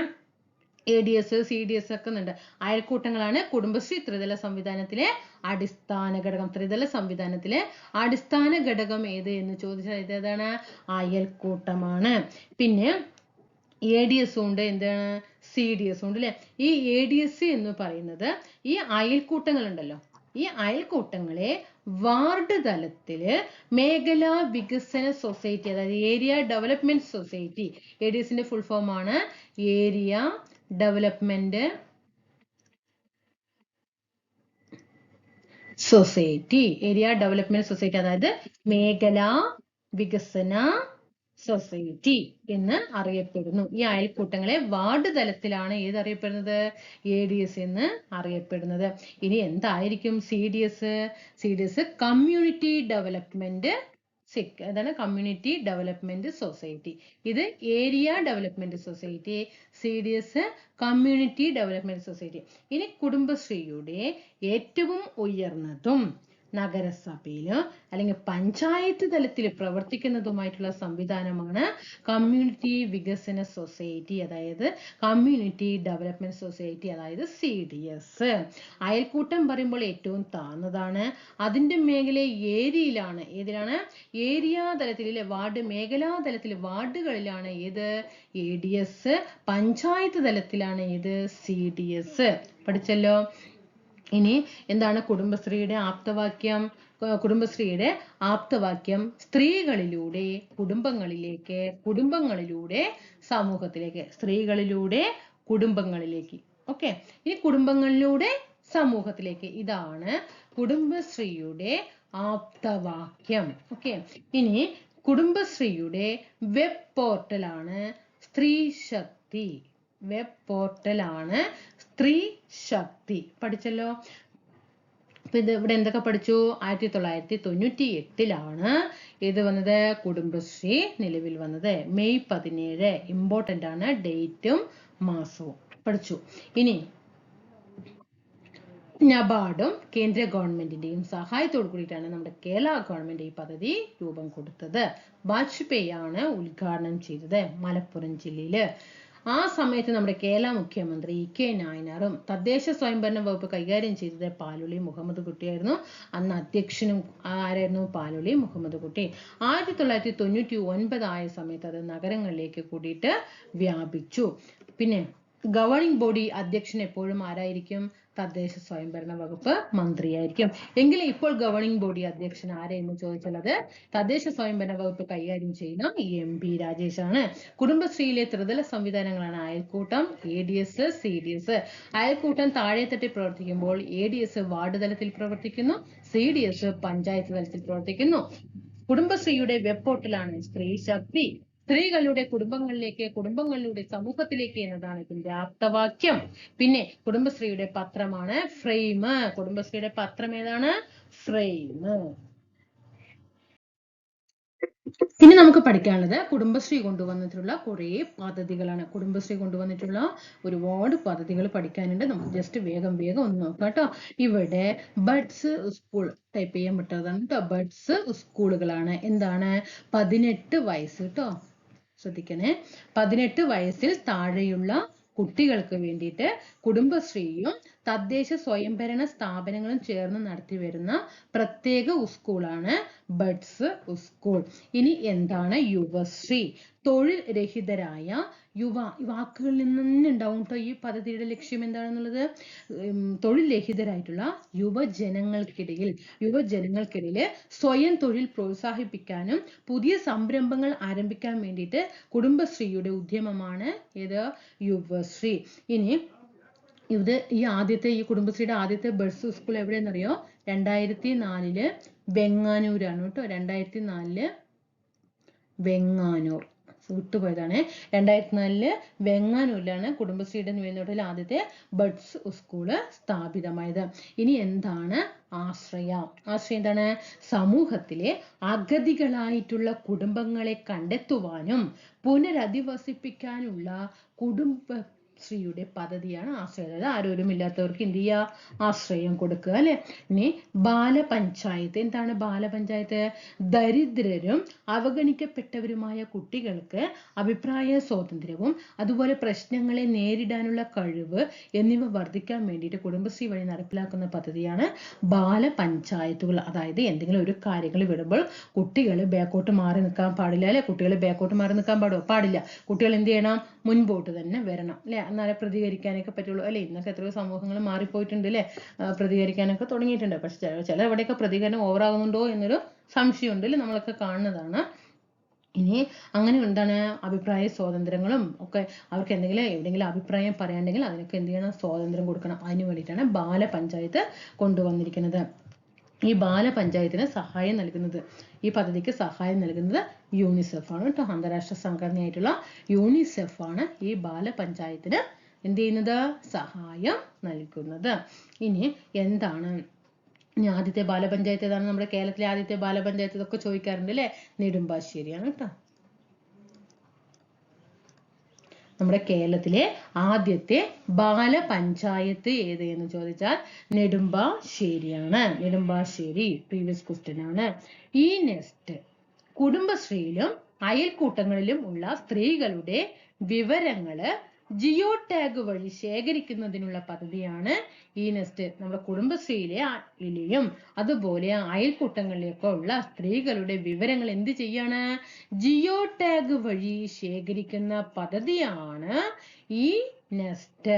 ഇനി അടുത്തത് വരുന്നുണ്ട് ഹമാരി ബായി ഓർ ബഹൻ. നമുക്കറിയാം അന്യ സംസ്ഥാനക്കാർക്കാണെന്നുള്ളത് ഈ വാക്ക് കാണുമ്പോൾ തന്നെ അറിയില്ലേ. ഹമാരി ബായി, ഈ പദ്ധതികൾ കൊണ്ടാണ് അവർ ഇവിടെ വന്നിട്ട് ഇങ്ങനെയൊക്കെ വൃത്തികേടുകൾ കാണിച്ചിട്ട് പോകുന്നത് അല്ലെ. ഓരോരോ പദ്ധതി ഉണ്ട്, ഇഷ്ടം പോലെ ഉണ്ട് സർക്കാർ എന്ത് ചെയ്യുന്നത് അവർക്ക് വേണ്ടിയിട്ട് പദ്ധതികൾ കൊണ്ടുവന്നിരിക്കുന്നത്. ഹമാരി ബായി ഓർ ബഹൻ. അതിഥി തൊഴിലാളികൾക്കുള്ള വേണ്ടി പാലക്കാട് ജില്ലയിൽ ആരംഭിച്ച കുടുംബശ്രീയുടെ പദ്ധതിയാണ് ഹമാരി ബായി ഓർ ബഹൻ. അതിഥി തൊഴിലാളികൾക്ക് വേണ്ടി, അത് വാക്കിൽ നിന്നറിയാം, ഹിന്ദി വാക്ക് കാണുമ്പോൾ അറിയാലോ. അതിഥി തൊഴിലാളികൾക്ക് വേണ്ടി പാലക്കാട് ജില്ലയിൽ ആരംഭിച്ച പദ്ധതിയാണ് ഹമാരി ബായി ഓർ ബഹൻ. ഇനി കണക്ട് ടു വർക്ക്, അതറിയാം, ജോലിപരമായിട്ടാണ് അറിയാം അല്ലെ. കോവിഡ് മൂലം തൊഴിൽ രഹിതരായിട്ടുള്ള ചെറുപ്പക്കാർക്ക് തൊഴിൽ നൽകാനുള്ള കുടുംബശ്രീയുടെ പദ്ധതിയാണ് കണക്ട് ടു വർക്ക്. ഇനി എന്താണ് ഭവനശ്രീ? ഭവനം, വീടാണ് അല്ലെ. കുടുംബശ്രീയുടെ ഭവന നിർമ്മാണ പദ്ധതിയാണ് ഭവനശ്രീ. വാക്കിൽ തന്നെ ഉണ്ടാവും അത് എന്തിനു വേണ്ടിയിട്ടാന്നുള്ളത്. പക്ഷെ ഇതൊക്കെ നടപ്പിലാക്കുന്നത് ആരാണ്? കുടുംബശ്രീ വഴിയാണ്. ഇനി ടാക്സി സർവീസ്. എന്താണ് ടാക്സി സർവീസ്? അതായത് ടാക്സി സർവീസിന്റെ പേരാണ് കുടുംബശ്രീ ട്രാവൽസ്. സ്ത്രീകളുടെ സുരക്ഷിത യാത്രയ്ക്ക് വേണ്ടിയിട്ട് കുടുംബശ്രീയുടെ ആഭിമുഖ്യത്തിൽ ആരംഭിച്ച ടാക്സി സർവീസ് ആണ് Kudumbashree taxi service, Kudumbashree travels. അത് യാത്ര ചെയ്യാൻ വേണ്ടി അല്ലെ. തെളിമ പറയുമ്പോൾ നമുക്കറിയാം വെള്ളമായിരിക്കും അല്ലെ. കുടുംബശ്രീ ആരംഭിച്ച ഖരമാലിന്യ, ഇത് ചോദിച്ച ക്വസ്റ്റ്യൻ ആണ് കേട്ടോ, പ്രീവിയസ് ആണ്. ഖരമാലിന്യ സംസ്കരണ പദ്ധതി ചോദിച്ചിട്ടുണ്ട്. ഒരു ഖരമാലിന്യ സംസ്കരണ പദ്ധതിക്ക് ഉദാഹരണം ചോദിച്ചിട്ടുണ്ട്. തെളിമയാണ്, കുടുംബശ്രീയാണ് ഈ പദ്ധതി നടപ്പിലാക്കുന്നത്. ഇനി എന്താണ് സമഗ്ര? നമ്മുടെ വിവിധ സംരംഭങ്ങൾ ഉണ്ടാവും അല്ലെ, വ്യവസായങ്ങളൊക്കെ ഉണ്ടാവും, വാണിജ്യങ്ങളൊക്കെ ഉണ്ടാവും. അതില് ഉൽപാദന വിതരണ മേഖല ശക്തിപ്പെടുത്താനുള്ള, ഉൽപാദന വിതരണ മേഖല എന്ത് ചെയ്യാണ്?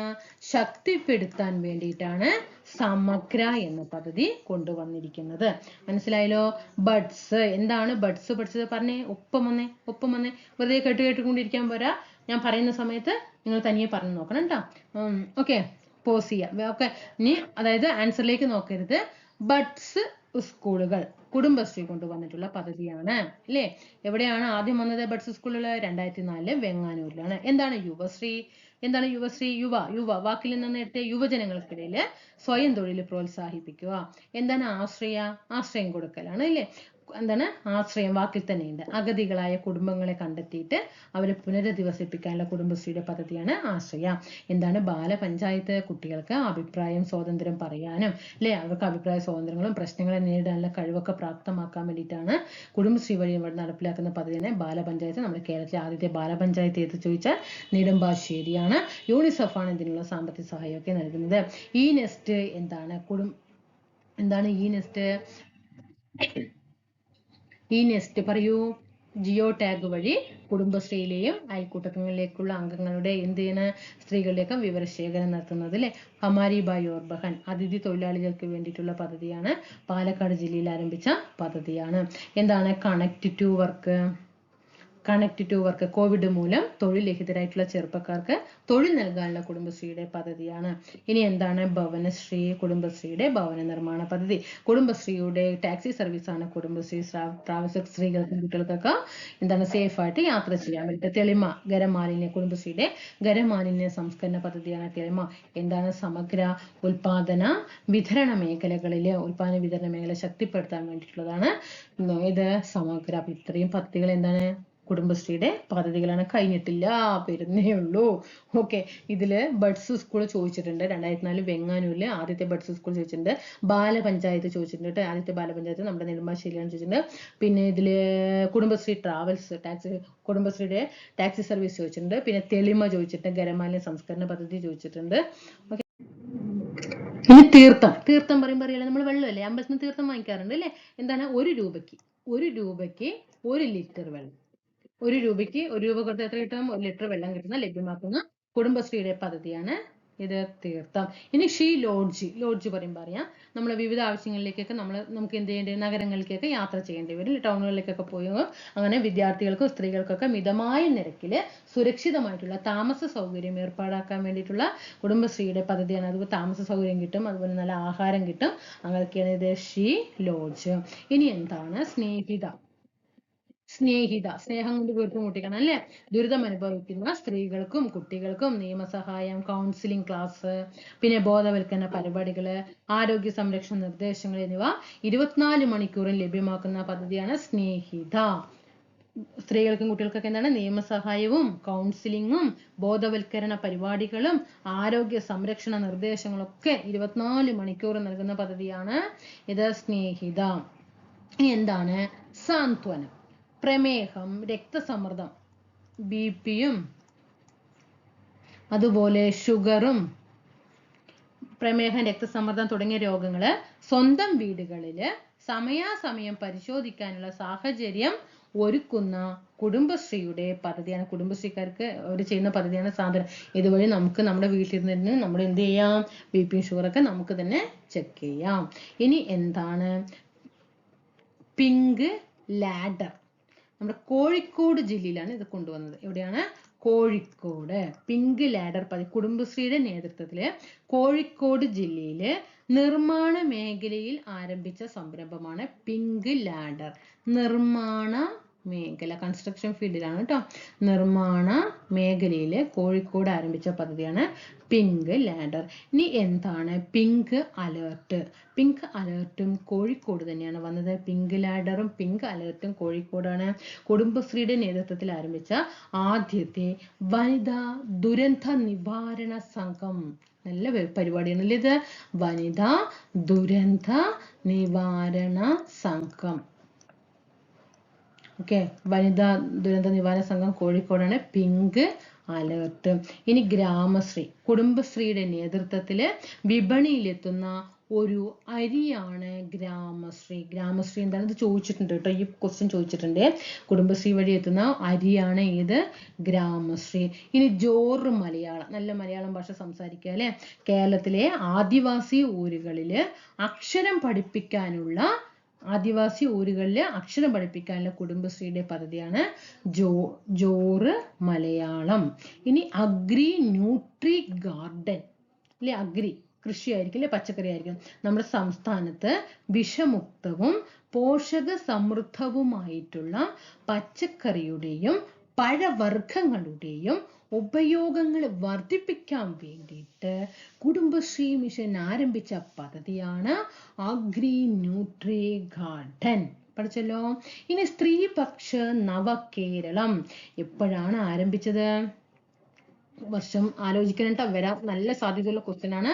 2021 ഡിസംബർ മാസത്തിലാണ് സ്ത്രീധനത്തിനും സ്ത്രീ പീഡനത്തിനുമെതിരെ കുടുംബശ്രീ മിഷന്റെ നേതൃത്വത്തിൽ സംഘടിപ്പിച്ച ബൃഹത് പ്രചാരണ പരിപാടിയാണ് സ്ത്രീപക്ഷ നവകേരളം. 2021 ഡിസംബറിലാണ്.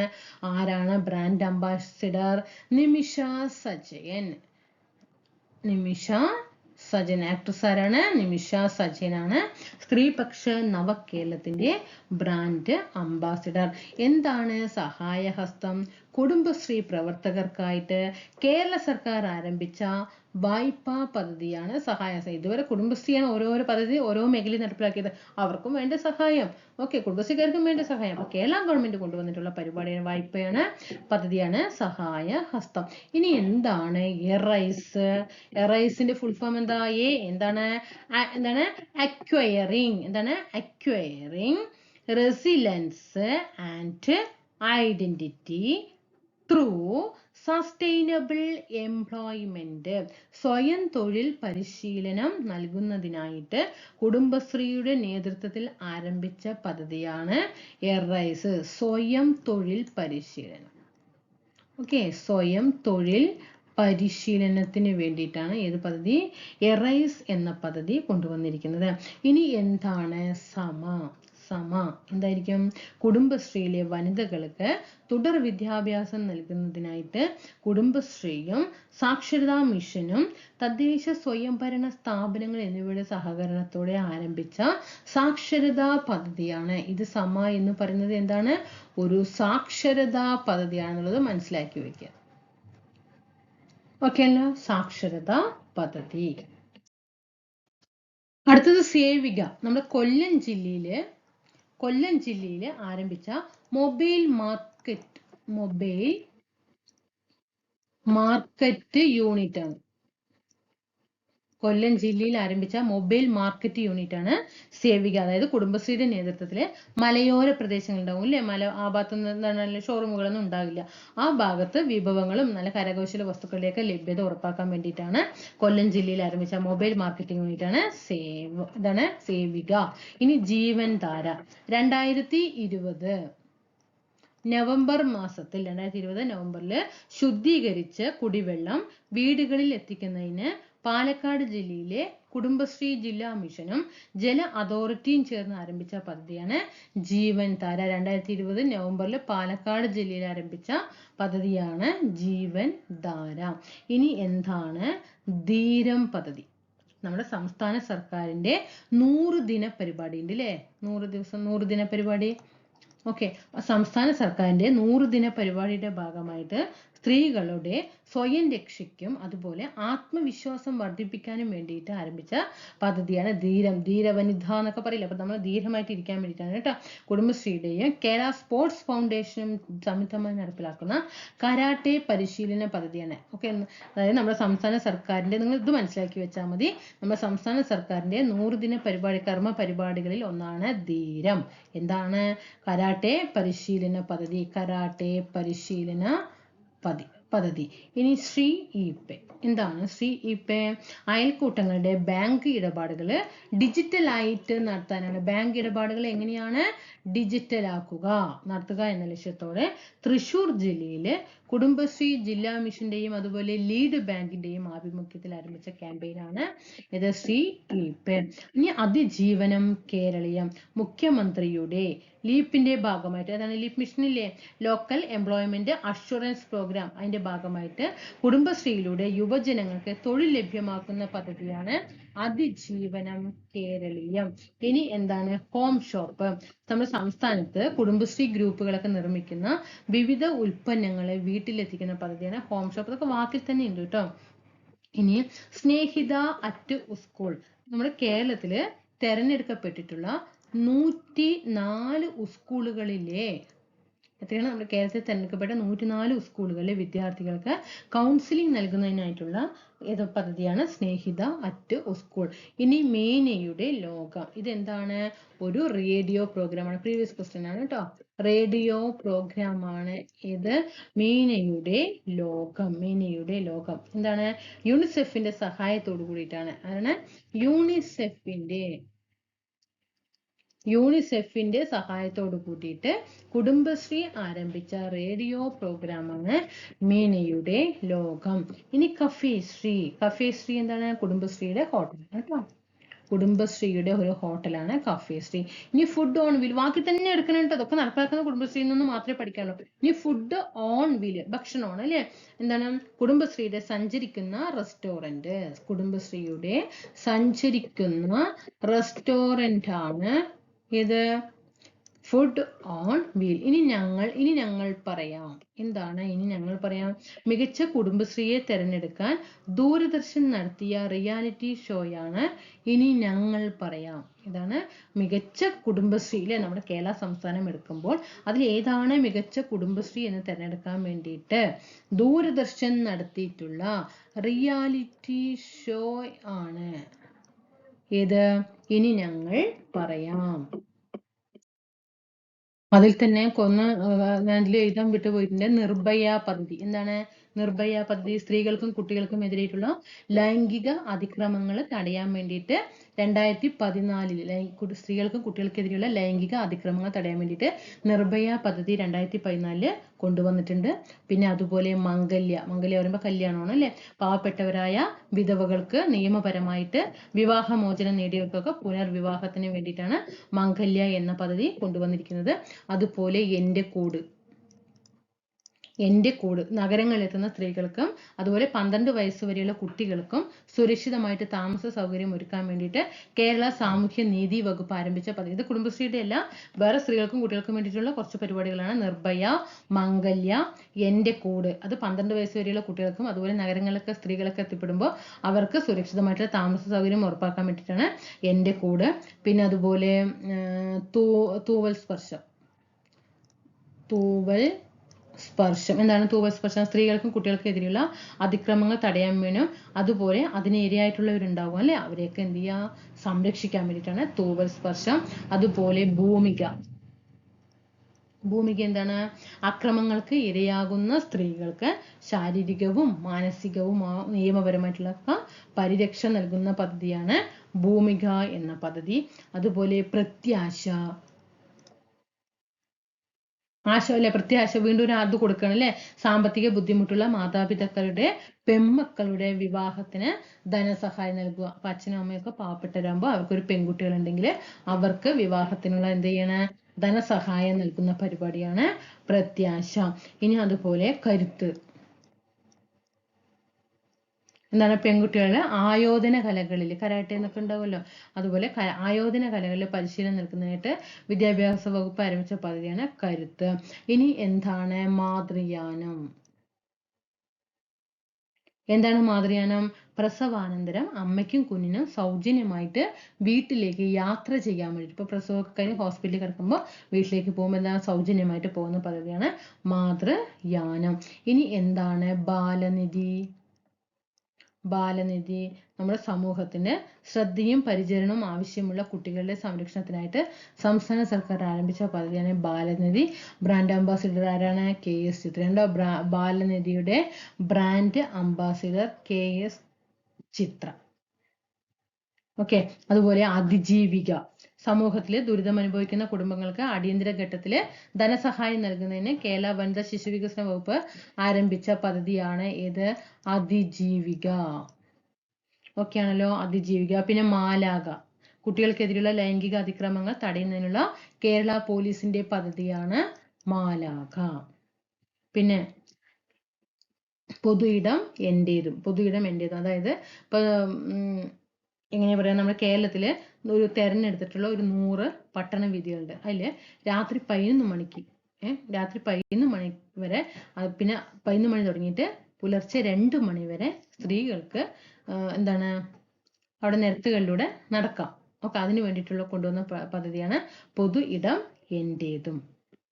പിന്നെ സനാഥ ബാല്യം, അനാഥരായ കുട്ടികൾക്ക് ആരോഗ്യവും പൂർണ്ണവും സന്തോഷപൂർണ്ണമായിട്ടുള്ള ജീവിതം നൽകാൻ വേണ്ടിയിട്ടാണ് സനാഥ ബാല്യം.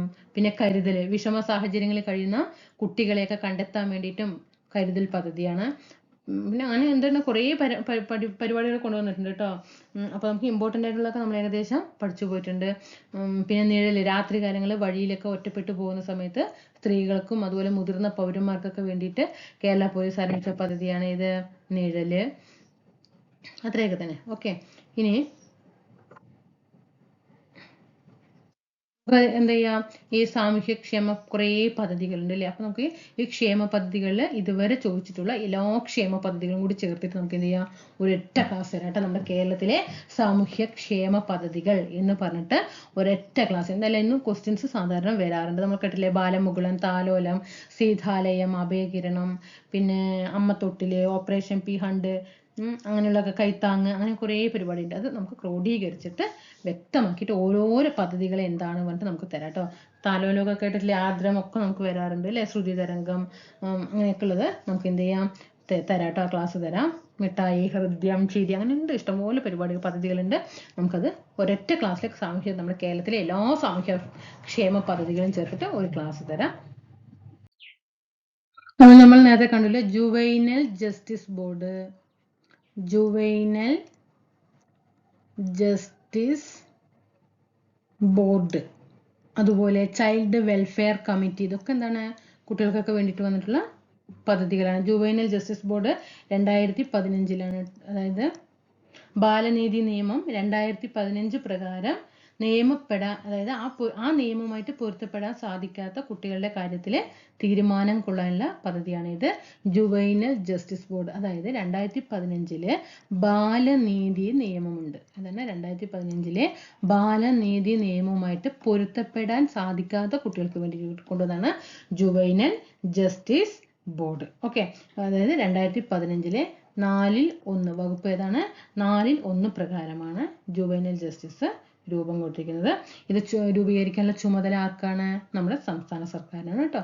നമ്മുടെ സംസ്ഥാന സർക്കാരാണ് ഈ പദ്ധതി കൊണ്ടുവന്നത്. സംസ്ഥാന സർക്കാരാണ്. ഇനി child welfare committee. Okay, child welfare committee അതെന്താണ്? ചൈൽഡ് വെൽഫെയർ കമ്മിറ്റി പറയുമ്പോൾ നമ്മുടെ ശ്രദ്ധയും, അതായത് ബാലനീതി നിയമം 2015 ബാലനീതി നിയമം 2015 ഏത് വകുപ്പ് പ്രകാരമാണ്?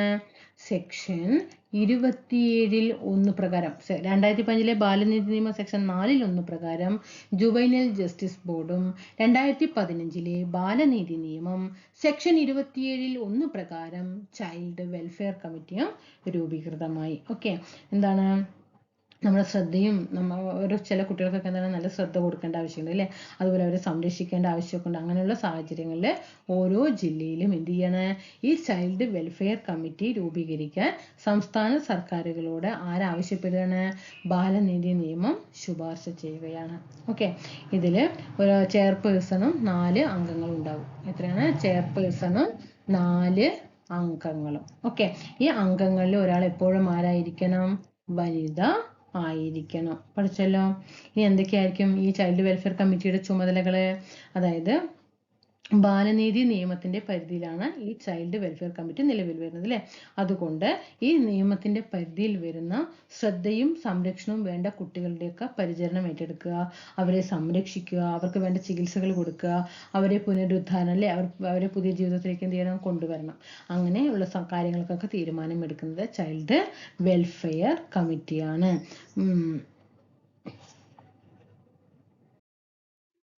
ഇനി അതുപോലെ ബാലസംരക്ഷണ സാധനങ്ങളുണ്ട്, കുട്ടികളെ സംരക്ഷിക്കാനുള്ള സാധനങ്ങളുണ്ട്. ചിൽഡ്രൻസ് ഹോം ഉണ്ട്, ഒബ്സർവേഷൻ ഹോം ഉണ്ട്, സ്പെഷ്യൽ ഹോം ഉണ്ട്, ഷെൽട്ടർ ഹോം ഉണ്ട്. എന്തായിരിക്കും ഈ ചിൽഡ്രൻസ് ഹോം എന്ന് പറയുന്നത്? നമ്മൾ ശ്രദ്ധയും സംരക്ഷണം വേണ്ട കുട്ടികളുണ്ട് എന്ന് പറയും അല്ലെ. അവരെ എന്താണ് അങ്ങനെയുള്ള കുട്ടികളെയൊക്കെ പുനരധിവസിപ്പിക്കാനുള്ള പദ്ധതിയാണ്. അവയൊക്കെ എന്ത് ചെയ്യാണ്, പുനരധിവസിപ്പിക്കാനുള്ള പദ്ധതിയാണ് ഇത് ചിൽഡ്രൻസ് ഹോം. ഇനി എന്താണ് ഒബ്സർവേഷൻ ഹോം? ഈ നിയമവുമായിട്ട്, ബാലനീതി നിയമവുമായിട്ട് പൊരുത്തപ്പെടാൻ കഴിയാത്ത കുട്ടികളെ താൽക്കാലികമായിട്ട് സംരക്ഷിക്കാനാണ്. ഓക്കെ, താൽക്കാലികമായിട്ട് സംരക്ഷിക്കാനാണ് ഇത് ഒബ്സർവേഷൻ ഹോം. ഇനി എന്താണ് ഈ സ്പെഷ്യൽ ഹോം? ഈ നിയമവുമായിട്ട് പൊരുത്തപ്പെടാൻ കഴിയാത്ത കുട്ടികളെ പുനരധിവസിപ്പിക്കാനുള്ള സംവിധാനങ്ങളാണ് ഇത് സ്പെഷ്യൽ ഹോം എന്ന് പറയുന്നത്. ഇനി എന്താണ് ഷെൽട്ടർ ഹോം? സർക്കാരിന്റെ അംഗീകാരത്തോട് കൂടിയിട്ട് അത്യാവശ്യ ഘട്ടങ്ങളിൽ താൽക്കാലികമായിട്ട് കുട്ടികളെ സംരക്ഷിക്കുക, അതായത് സർക്കാരിന്റെ അനുമതിയോട് കൂടിയിട്ട് താൽക്കാലികമായിട്ട് എന്ത് ചെയ്യാണ്, കുട്ടികളെ സംരക്ഷിക്കാനുള്ള പദ്ധതി കൊണ്ടുവരുന്നതാണ് ആര്, ഷെൽട്ടർ ഹോം. നമുക്ക് പഠിക്കേണ്ടത് മുതിർന്ന പൗരന്മാരുടെ സംരക്ഷണം 2007. ഈ വർഷം പ്രീവിയസ് ക്വസ്റ്റ്യൻ ആണ് ചോദിച്ചിട്ടുണ്ട്. 2007 മോസ്റ്റ് ഇമ്പോർട്ടന്റ് ആണ്. ഈ 2007 എന്നുള്ള വർഷം നന്നായി പഠിച്ചു വെക്കണം.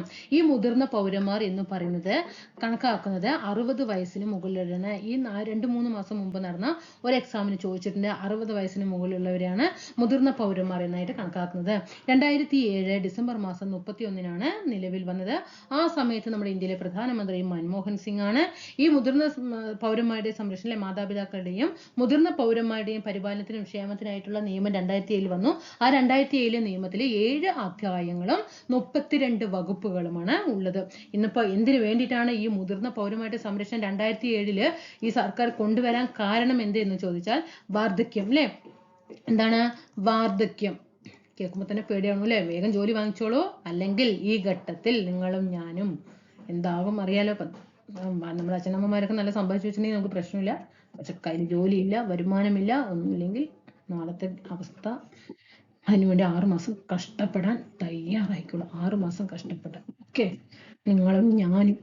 ഓക്കെ, വാർദ്ധക്യം ഒക്കെ എന്താണ്? വാർദ്ധക്യം ഇന്ന് സമൂഹത്തിലെ എന്താണ് ഒരു പ്രധാനപ്പെട്ട വെല്ലുവിളിയാണ് അല്ലെ. ഏത് മാധ്യമങ്ങൾ എടുത്തു നോക്കിയാലും നമുക്ക് ഇന്ന് ഓരോരോ വാർത്തകൾ കാണാൻ സങ്കടം അല്ലെ, സങ്കടാധീനമാണ് ആ കാഴ്ചകൾ കാണാൻ. ഓക്കെ, അപ്പൊ എന്താണ് അതിന് വേണ്ടിയിട്ടാണ്, അങ്ങനെ ചെയ്യുന്നത് നിർത്തലാക്കാൻ വേണ്ടിയിട്ടാണ് ഈ പദ്ധതി കൊണ്ടുവന്നിരിക്കുന്നത്. ഓക്കെ, അതായത് ഇതിന് പ്രത്യേകിച്ച് ഈ വാർദ്ധക്യത്തിൽ ഇപ്പൊ ഇത്രയും പ്രശ്നങ്ങൾ വരാൻ കാരണം എന്താണ്?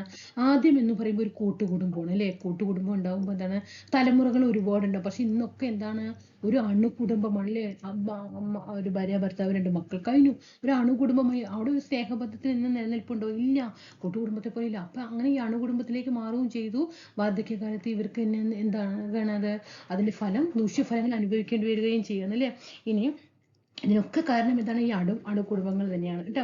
ഇനി എന്താണ്, ഇപ്പൊ നമ്മള് കണക്ക് പ്രകാരം പറയുന്നത് നിരവധി വയോജനങ്ങൾ ഇന്ന് എന്ത് ചെയ്യുന്നുണ്ട്, ആരും സംരക്ഷിക്കാനില്ലാതെ ശാരീരികവും അതുപോലെ വൈകാരികമായിട്ട് മാനസികപരമായിട്ടൊക്കെ എന്താണ് സാമ്പത്തികപരമായിട്ടൊക്കെ ക്ലേശങ്ങൾ കൊണ്ട് ജീവിതം അവരെന്താണ് ഏകാന്തതയിലാണ് അല്ലെ, അവർ ഒറ്റപ്പെട്ട് കഴിയുന്ന ഒരു സംഭവമാണ്. അതുപോലെ അവർ ദുരിതത്തിലുമാണ് അല്ലെ, അവർക്ക് നേരത്തെ ഒരു നേരത്തെ ആഹാരത്തിന് പോലും ഇല്ലാതെ എന്ത് ചെയ്യുന്നുണ്ട്, ഒരു അവസ്ഥയിലൂടെയാണ് ഇന്ന് ഓരോ വയോജനങ്ങൾ എന്ത് ചെയ്യുന്നത്, കടന്നു പോകുന്നത് അല്ലെ. ഇനി അങ്ങനെ ഈ വൃദ്ധജനങ്ങളുടെയൊക്കെ സംരക്ഷണത്തിനും ബഹുമാനത്തിനൊക്കെ അവരെ ബഹുമാനിക്കാനും അവർക്ക് എന്താ പറയാ, അവർക്ക് അനുകൂലമായിട്ടുള്ള നിയമങ്ങളൊക്കെ എന്ത് ചെയ്യുന്നുണ്ട്, കൊണ്ടുവരണം. ആ ഒരു ലക്ഷ്യം വേണ്ടിയിട്ടാണ് ഇത് മുതിർന്ന പൗരന്മാരുടെ സംരക്ഷണം 2007 കൊണ്ടുവന്നത്. അങ്ങനെ ഈ സാമൂഹ്യ പ്രശ്നങ്ങളൊക്കെ പരിഹരിക്കുക, അതുപോലെ മാതാപിതാക്കളുടെ മുതിർന്ന പൗരന്മാരുടെ ജീവനാംശം, അവർക്ക് വേണ്ടുന്ന ക്ഷേമങ്ങൾ കൊണ്ടുവരിക, ഭരണഘടനാപരമായിട്ടുള്ള അവർക്ക് കുറെ അവകാശങ്ങളുണ്ട്, ആ അവകാശങ്ങളൊക്കെ ഉറപ്പുവരുത്തുക. ഇതൊക്കെ വേണ്ടിയിട്ടാണ് മാതാപിതാക്കളുടെയും മുതിർന്ന പൗരന്മാരുടെയും ജീവനാംശ നിയമം 2007 കൊണ്ടുവന്നത്. 2007 ഡിസംബർ 31 ഈ പദ്ധതി കൊണ്ടുവന്നു. 7 അധ്യായങ്ങളും 32 വകുപ്പുകളും ഒക്കെ കൂടിയിട്ടാണ് ഇതില്.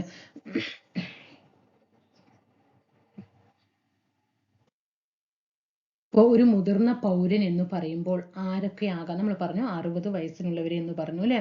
അതായത് ഇപ്പോൾ ഒരു മകനെയോ അല്ലെങ്കിൽ ഒരു മകളെയോ ദത്തെടുത്തു എന്ന് വെക്കാം. ഒരു അച്ഛനും അമ്മയും ദത്തെടുത്തു. ആ അച്ഛനും അമ്മയും എന്താണ്, മുതിർന്ന പൗരൻ. ദത്തെടുത്തു എന്ന് പറഞ്ഞിട്ട് ആ മകൾക്ക് നോക്കണ്ട എന്നുണ്ടോ? ഇല്ല, നോക്കണം അല്ലേ. അപ്പോ അതായത് ദത്തുപരമായിട്ടായ മാതാവോ പിതാവോ അല്ലെങ്കിൽ രണ്ടാനമ്മ ഉണ്ടാവും അല്ലേ. ഫസ്റ്റ് അമ്മ മരിച്ചു, വീണ്ടും രണ്ടാമത് കല്യാണം കഴിക്കും. അങ്ങനെ രണ്ടാനമ്മയോ അല്ലെങ്കിൽ രണ്ടാനച്ഛൻ ഉണ്ടാവും അല്ലേ, അമ്മയുടെ ഭർത്താവ് മരിച്ച ശേഷം വീണ്ടും കല്യാണം കഴിക്കുന്നുണ്ട്. അവരെയൊക്കെ എന്താണ്, മുതിർന്ന പൗരന്മാർ എന്നാണ് അർത്ഥം. അല്ലാതെ ശരിക്കും ഇപ്പോൾ ഒരു 60 വയസ്സ് കഴിഞ്ഞ സാധാരണ അച്ഛനായിട്ട് അമ്മയായിട്ട് ഇരിക്കുന്ന അവർ മാത്രമല്ല. ഓക്കെ, രണ്ടാനച്ഛനും രണ്ടാനമ്മയും ഇനി ദത്തെടുത്തിട്ടുള്ള അച്ഛനും അമ്മയും ഒക്കെ എന്താണ്, മുതിർന്ന പൗരന്മാർ എന്നതിൽ ഉൾപ്പെടും. ഈ മുതിർന്ന പൗരൻ എന്ന് പറയുമ്പോൾ അത് 60 വയസ്സ് പൂർത്തിയായിട്ടുള്ള ഒരു ഭാരതീയനായിട്ടുള്ള ഒരു വ്യക്തിയായിരിക്കണം. ഇതാണ് പ്രീവിയസ് ആയിട്ട് ക്വസ്റ്റ്യൻ ചോദിച്ചിരിക്കുന്നത്. ഇനി ഒരു സന്താനമില്ലാത്ത ഒരു മുതിർന്ന പൗരന്റെ മൈനർ അല്ലാത്തതും അയാളുടെ വസ്തു കൈവശമുള്ളതോ മരണശേഷം അയാളുടെ വസ്തുവിന് പിന്തുടർച്ചാ അവകാശം ഉള്ളതോ ആയ നിയമാനുസൃതമായ ഒരു അനന്തരാവകാശി ഉണ്ട് എന്നതാണ്. അതായത് ഒരാൾക്ക് സ്വത്ത്, ഒരു അച്ഛനും മകനും ഉണ്ടെന്ന് വെക്കാം. അച്ഛന് എന്താണ്, സ്വത്തുക്കളുണ്ട്. ആ സ്വത്തുക്കൾ പിന്നീട് അവകാശി ആര് തന്നെയാണ്, ഈ മകൻ തന്നെയാണ് അവകാശി എന്ന് പറയുന്നത് അല്ലേ. അതായത് അതിൽ വേറെ ആർക്കെങ്കിലും വന്ന് കൈകടത്താൻ പറ്റുമോ? ഇല്ല. അനന്തരാവകാശി എപ്പോഴും ആരായിരിക്കും, ആ മകൻ തന്നെയായിരിക്കും. ഇനി ഈ മുതിർന്ന പൗരന്മാർക്ക് ആവശ്യമായിട്ടുള്ള ആഹാരങ്ങള്, ആരോഗ്യ പരിരക്ഷ കൊടുക്കണം. അതുപോലെ അവരെ വിനോദങ്ങളിലൊക്കെ അവരെ ഏർപ്പെടുത്തണം. അവർക്ക് വിശ്രമ കേന്ദ്രങ്ങൾ ഏർപ്പെടുത്തണം. ഇതൊക്കെ എന്താണ്, ഒരു ക്ഷേമമായിട്ട് സർക്കാർ കൊണ്ടുവരേണ്ടതുണ്ട്. ഓക്കെ, ഇതൊക്കെ എന്താണ്, സർക്കാരിന്റെ മേൽനോട്ടത്തിലുള്ള കാര്യം. അവർക്കൊക്കെ ഇപ്പൊ ക്ഷേമ പെൻഷനുകളൊക്കെ ഏർപ്പെടുത്തും. നമ്മളാണ് ഏർപ്പെടുത്തുന്നത് അല്ല അല്ലെ, അതൊക്കെ ഒരു സംസ്ഥാന ഗവൺമെന്റുകളാണ്. അങ്ങനെ അവർക്കുള്ള ക്ഷേമ പദ്ധതി ഉടനും, അതുപോലെ അവർക്ക് ഈവനിങ്ങിലൊക്കെ പോയിട്ടിരുന്ന് വിശ്രമിക്കാനുള്ള വിശ്രമ കേന്ദ്രങ്ങളൊക്കെ ഒരുക്കേണ്ടതുണ്ട്. ഇതൊക്കെ എന്താണ്, അതൊക്കെ ഗവൺമെന്റിന്റെ ഭാഗത്ത് നിന്ന് കൊണ്ടുപോകണം. പിന്നെ ഈ മുതിർന്ന പൗരന്മാരും അതുപോലെ മാതാപിതാക്കളെയൊക്കെ സംരക്ഷിക്കാനുള്ള ബാധ്യത ഈ സ്വത്ത് അവകാശം വെക്കുന്ന അനന്തരാവകാശി എന്ന് എന്താണ്, അവകാശവാദം ഉന്നയിച്ചാൽ മാത്രം പോരാ. അനന്തരാവകാശികൾ എന്ന നിലയിൽ അത് അവരുടെ മക്കൾക്കാണ്. അപ്പൊ ബാധ്യത, സംരക്ഷിക്കാനുള്ള ബാധ്യത അനന്തരാവകാശി എന്ന നിലയിലുള്ള ആ ലേബല് മാത്രം പോരാ, നോക്കലും ആരുടെ ഉത്തരവാദിത്വം തന്നെയാണ്, ഇവരുടെ ഉത്തരവാദിത്വം തന്നെയാണ്. ഇനിയിപ്പോ ഒരു കുറച്ച് സ്വത്തുണ്ട്, അവർക്ക് മകനോ മകളോ ആരുമില്ല അല്ലെ, മക്കളൊന്നും ആരുമില്ല, ദത്തെടുത്തിട്ടുമില്ല എന്നും വെച്ചാൽ അവരുടെ വേണ്ടപ്പെട്ട അടുത്ത ബന്ധു ആരാണോ അവർക്കായിരിക്കും അവരുടെ സ്വത്തുകൾ വരിക. ഓക്കെ, ഇനി എന്തെങ്കിലുമൊക്കെ സാധാരണ ജീവിത ചെലവ് പോലും ഇനിയിപ്പോൾ ഒരു മക്കള് കൊടുക്കുന്നില്ല, മക്കളോ ബന്ധുക്കളോ ഒന്നും നൽകുന്നില്ലെങ്കിൽ മുതിർന്നവർക്കും മാതാപിതാക്കൾക്കൊക്കെ ആരില് ജീവനാംശത്തിന് വേണ്ടിയിട്ട് പരാതി നൽകാം. മെയിൻ്റനൻസ് ട്രൈബ്യൂണൽ കേട്ടോ, മെയിൻ്റനൻസ് ട്രൈബ്യൂണലില് പരാതി നൽകുക. മക്കളൊന്നും ചെലവിന് കൊടുക്കുന്നില്ലെങ്കിലോ ബന്ധുക്കളൊന്നും അവർ ചെലവിന് കൊടുക്കുന്നില്ല, നോക്കുന്നില്ല, അവരുടെ ദൈനംദിന ജീവിതം പോലും കടന്നു പോകാൻ ബുദ്ധിമുട്ടാണെങ്കിൽ അവർക്ക് ജീവിത ചെലവിന് വേണ്ടി, ജീവനാംശത്തിന് വേണ്ടിയിട്ട് മെയിൻ്റനൻസ് ട്രൈബ്യൂണലിൽ എന്ത് ചെയ്യാം, പരാതി കൊടുക്കാവുന്നതാണ്. ഇനിയിപ്പോൾ നേരിട്ട് പോയിട്ട് പരാതി നൽകാനൊന്നും അവർക്ക് കഴിയുന്നില്ലെങ്കിൽ അവർ അധികാരപ്പെടുത്തിയിട്ടുള്ള ഒരു വ്യക്തിക്കോ അല്ലെങ്കിൽ ഒരു സംഘടന, അപ്പൊ അടുത്ത ഏതെങ്കിലും നല്ല സ്ഥാപനങ്ങളോ അല്ലെങ്കിൽ അറിയപ്പെടുന്ന ആൾക്കാരൊക്കെ ഉണ്ടാവുമല്ലോ, അവർക്ക് പോയിട്ട് വേണ്ടിയിട്ടും എന്ത് ചെയ്യാം, അവർക്ക് വേണ്ടിയിട്ട് ഈ വ്യക്തിക്ക് വേണ്ടിയിട്ട് നാട്ടിലുള്ള ആർക്കെങ്കിലും പോയിട്ട് എന്ത് ചെയ്യാം, പരാതി കൊടുക്കാവുന്നതാണ്. ഇനി അങ്ങ് ട്രൈബ്യൂണൽ എന്ത് ചെയ്യും, സ്വമേധയാ അതിനുള്ള നടപടികൾ എടുക്കുകയും ചെയ്യും. ഓക്കെ. ഇനി അങ്ങനെ ഒരു പരാതിയൊക്കെ കിട്ടിക്കഴിഞ്ഞപ്പോൾ ഞാൻ പോയിട്ട് ഇപ്പം എന്നെ വയസ്സുകാലത്ത് എന്നെ നോക്കുന്നില്ല, എനിക്ക് അല്ലെങ്കിൽ എന്തൊന്നും കൊടുക്കുന്നില്ല പറഞ്ഞിട്ട് ഞാൻ എൻ്റെ ജീവിത ചെലവിന് വേണ്ടിയിട്ട് ഞാൻ മെയിൻ്റനൻസ് ട്രൈബ്യൂണലിൽ പോയിട്ട് പരാതി കൊടുക്കുകയാണെങ്കിൽ ഇവർ എന്ത് ചെയ്യും, മക്കളെ ഇത് അറിയിക്കും അല്ലേ. എന്ത് ചെയ്യും, മക്കൾക്ക് അല്ലെങ്കിൽ ബന്ധുക്കൾക്ക് ട്രൈബ്യൂണൽ എന്ത് ചെയ്യും, നോട്ടീസ് കൊടുക്കും. അവരുടെ ഭാഗം കൂടിയിട്ട് എന്താണ് വിശദീകരിക്കാൻ വേണ്ടിയിട്ടുള്ള ഒരു അവസരം നൽകും. മക്കളുടെ ഭാഗത്തു നിന്നുള്ള വിശദീകരണം കൂടിയിട്ട് എന്ത് ചെയ്യും, തേടും. ഈ നടപടിക്രമങ്ങൾക്കിടയിൽ ഇപ്പോൾ കുറേ സമയം പിടിക്കില്ലേ, പെട്ടെന്ന് തന്നെ പോയിട്ട് ഒരു കേസ് ഇതാവോ ഇല്ല അല്ലേ. ആ സമയത്ത് അയാളുടെ കാര്യങ്ങളുടെ ചെലവിന് ഒന്നുമില്ലെങ്കിൽ മക്കൾക്ക് കൊടുക്കാം, അല്ലെങ്കിൽ ട്രൈബ്യൂണലിന് ഇവർക്കുള്ള ജീവനാംശമൊക്കെ കൊടുക്കാവുന്നതാണ്. അപ്പോൾ കാര്യങ്ങളൊക്കെ അവിടെ എത്താതിരിക്കട്ടെ. അപ്പോൾ അതിനു മുമ്പ് ജോലി വാങ്ങിക്കുക. അപ്പോൾ ഇതൊക്കെയാണ് പഠിക്കാനുള്ളത്. പിന്നെ അങ്ങനെ ഇവർക്ക് വേണ്ടിയിട്ട് കുറേ പദ്ധതികളൊക്കെ കൊണ്ടുവന്നിട്ടുണ്ട്. ഓക്കെ. ഇനി മുതിർന്ന പൗരന്മാരെ ഉപേക്ഷിക്കുക എന്തെങ്കിലുമൊക്കെ ചെയ്യുകയാണെങ്കിൽ 3 മാസം തടവ് കേട്ടോ. 3 മാസം തടവ് അല്ലെങ്കിൽ 5000 രൂപ പിഴ. ഓക്കെ. അല്ലെങ്കിൽ രണ്ടും കൂടിയിട്ട് ലഭിക്കുന്നതാണ്. ആരും അങ്ങനെ ചെയ്യരുത് കേട്ടോ. ഇനി അപ്പോൾ ഇതൊക്കെയാണ് മുതിർന്ന പൗരന്മാരുടെ സംരക്ഷണം. അപ്പോൾ തീർച്ചയായിട്ടും ഈ ക്ലാസ് കഴിഞ്ഞു. ഇനി ഭരണ സംവിധാനത്തിൽ നമുക്ക് എന്ത് ചെയ്യണം, ഇനി ഒരു ടോപ്പിക് കൂടിയിട്ടുണ്ട്, അതോടുകൂടി കംപ്ലീറ്റ് ആയി. എന്നിട്ട് സുപ്രധാന നിയമങ്ങൾ അല്ലെങ്കിൽ ബയോളജി ഏതാണോ താഴെ കമൻറ്റ് ചെയ്യുക കേട്ടോ. ഏതാണ് ക്വസ്റ്റ്യൻ ചെയ്തു വെച്ചിട്ടുണ്ട്, ഏത് വേണമെങ്കിലും ചെയ്യാം. ഓക്കെ, ഞാൻ തയ്യാറാണ്. തീർച്ചയായിട്ടും സബ്സ്ക്രൈബ് ചെയ്യാതെ കാണുന്നുണ്ടെങ്കിൽ ഒന്ന് സബ്സ്ക്രൈബ് ചെയ്ത് സപ്പോർട്ട് ചെയ്യണം കേട്ടോ. ലൈക്ക് ചെയ്യണേ, താഴെ അതുപോലെ കമൻറ്റ് കൂടി ഒന്ന് രേഖപ്പെടുത്താം. Okay. Previous question paper 18 question paper ഇട്ടിട്ടുണ്ട്, തീർച്ചയായിട്ടും ഉപയോഗപ്പെടുത്തുക. ക്ലാസ് ഇത്തിരി ലെങ്ത് ആണ്, കാരണം ഇനി ക്ഷേമ പദ്ധതികൾ നമ്മൾ ഇതിൽ തന്നെ മുഴുവൻ പദ്ധതി വന്നിട്ടില്ല. അത് ഒരൊറ്റ ക്ലാസ് ആയിട്ട് എല്ലാ ക്ഷേമ പദ്ധതികളും കൂടിയിട്ട് നമുക്ക് തരാം കേട്ടോ. അടുത്ത ക്ലാസ്സിൽ വീണ്ടും കാണാം. Thank you.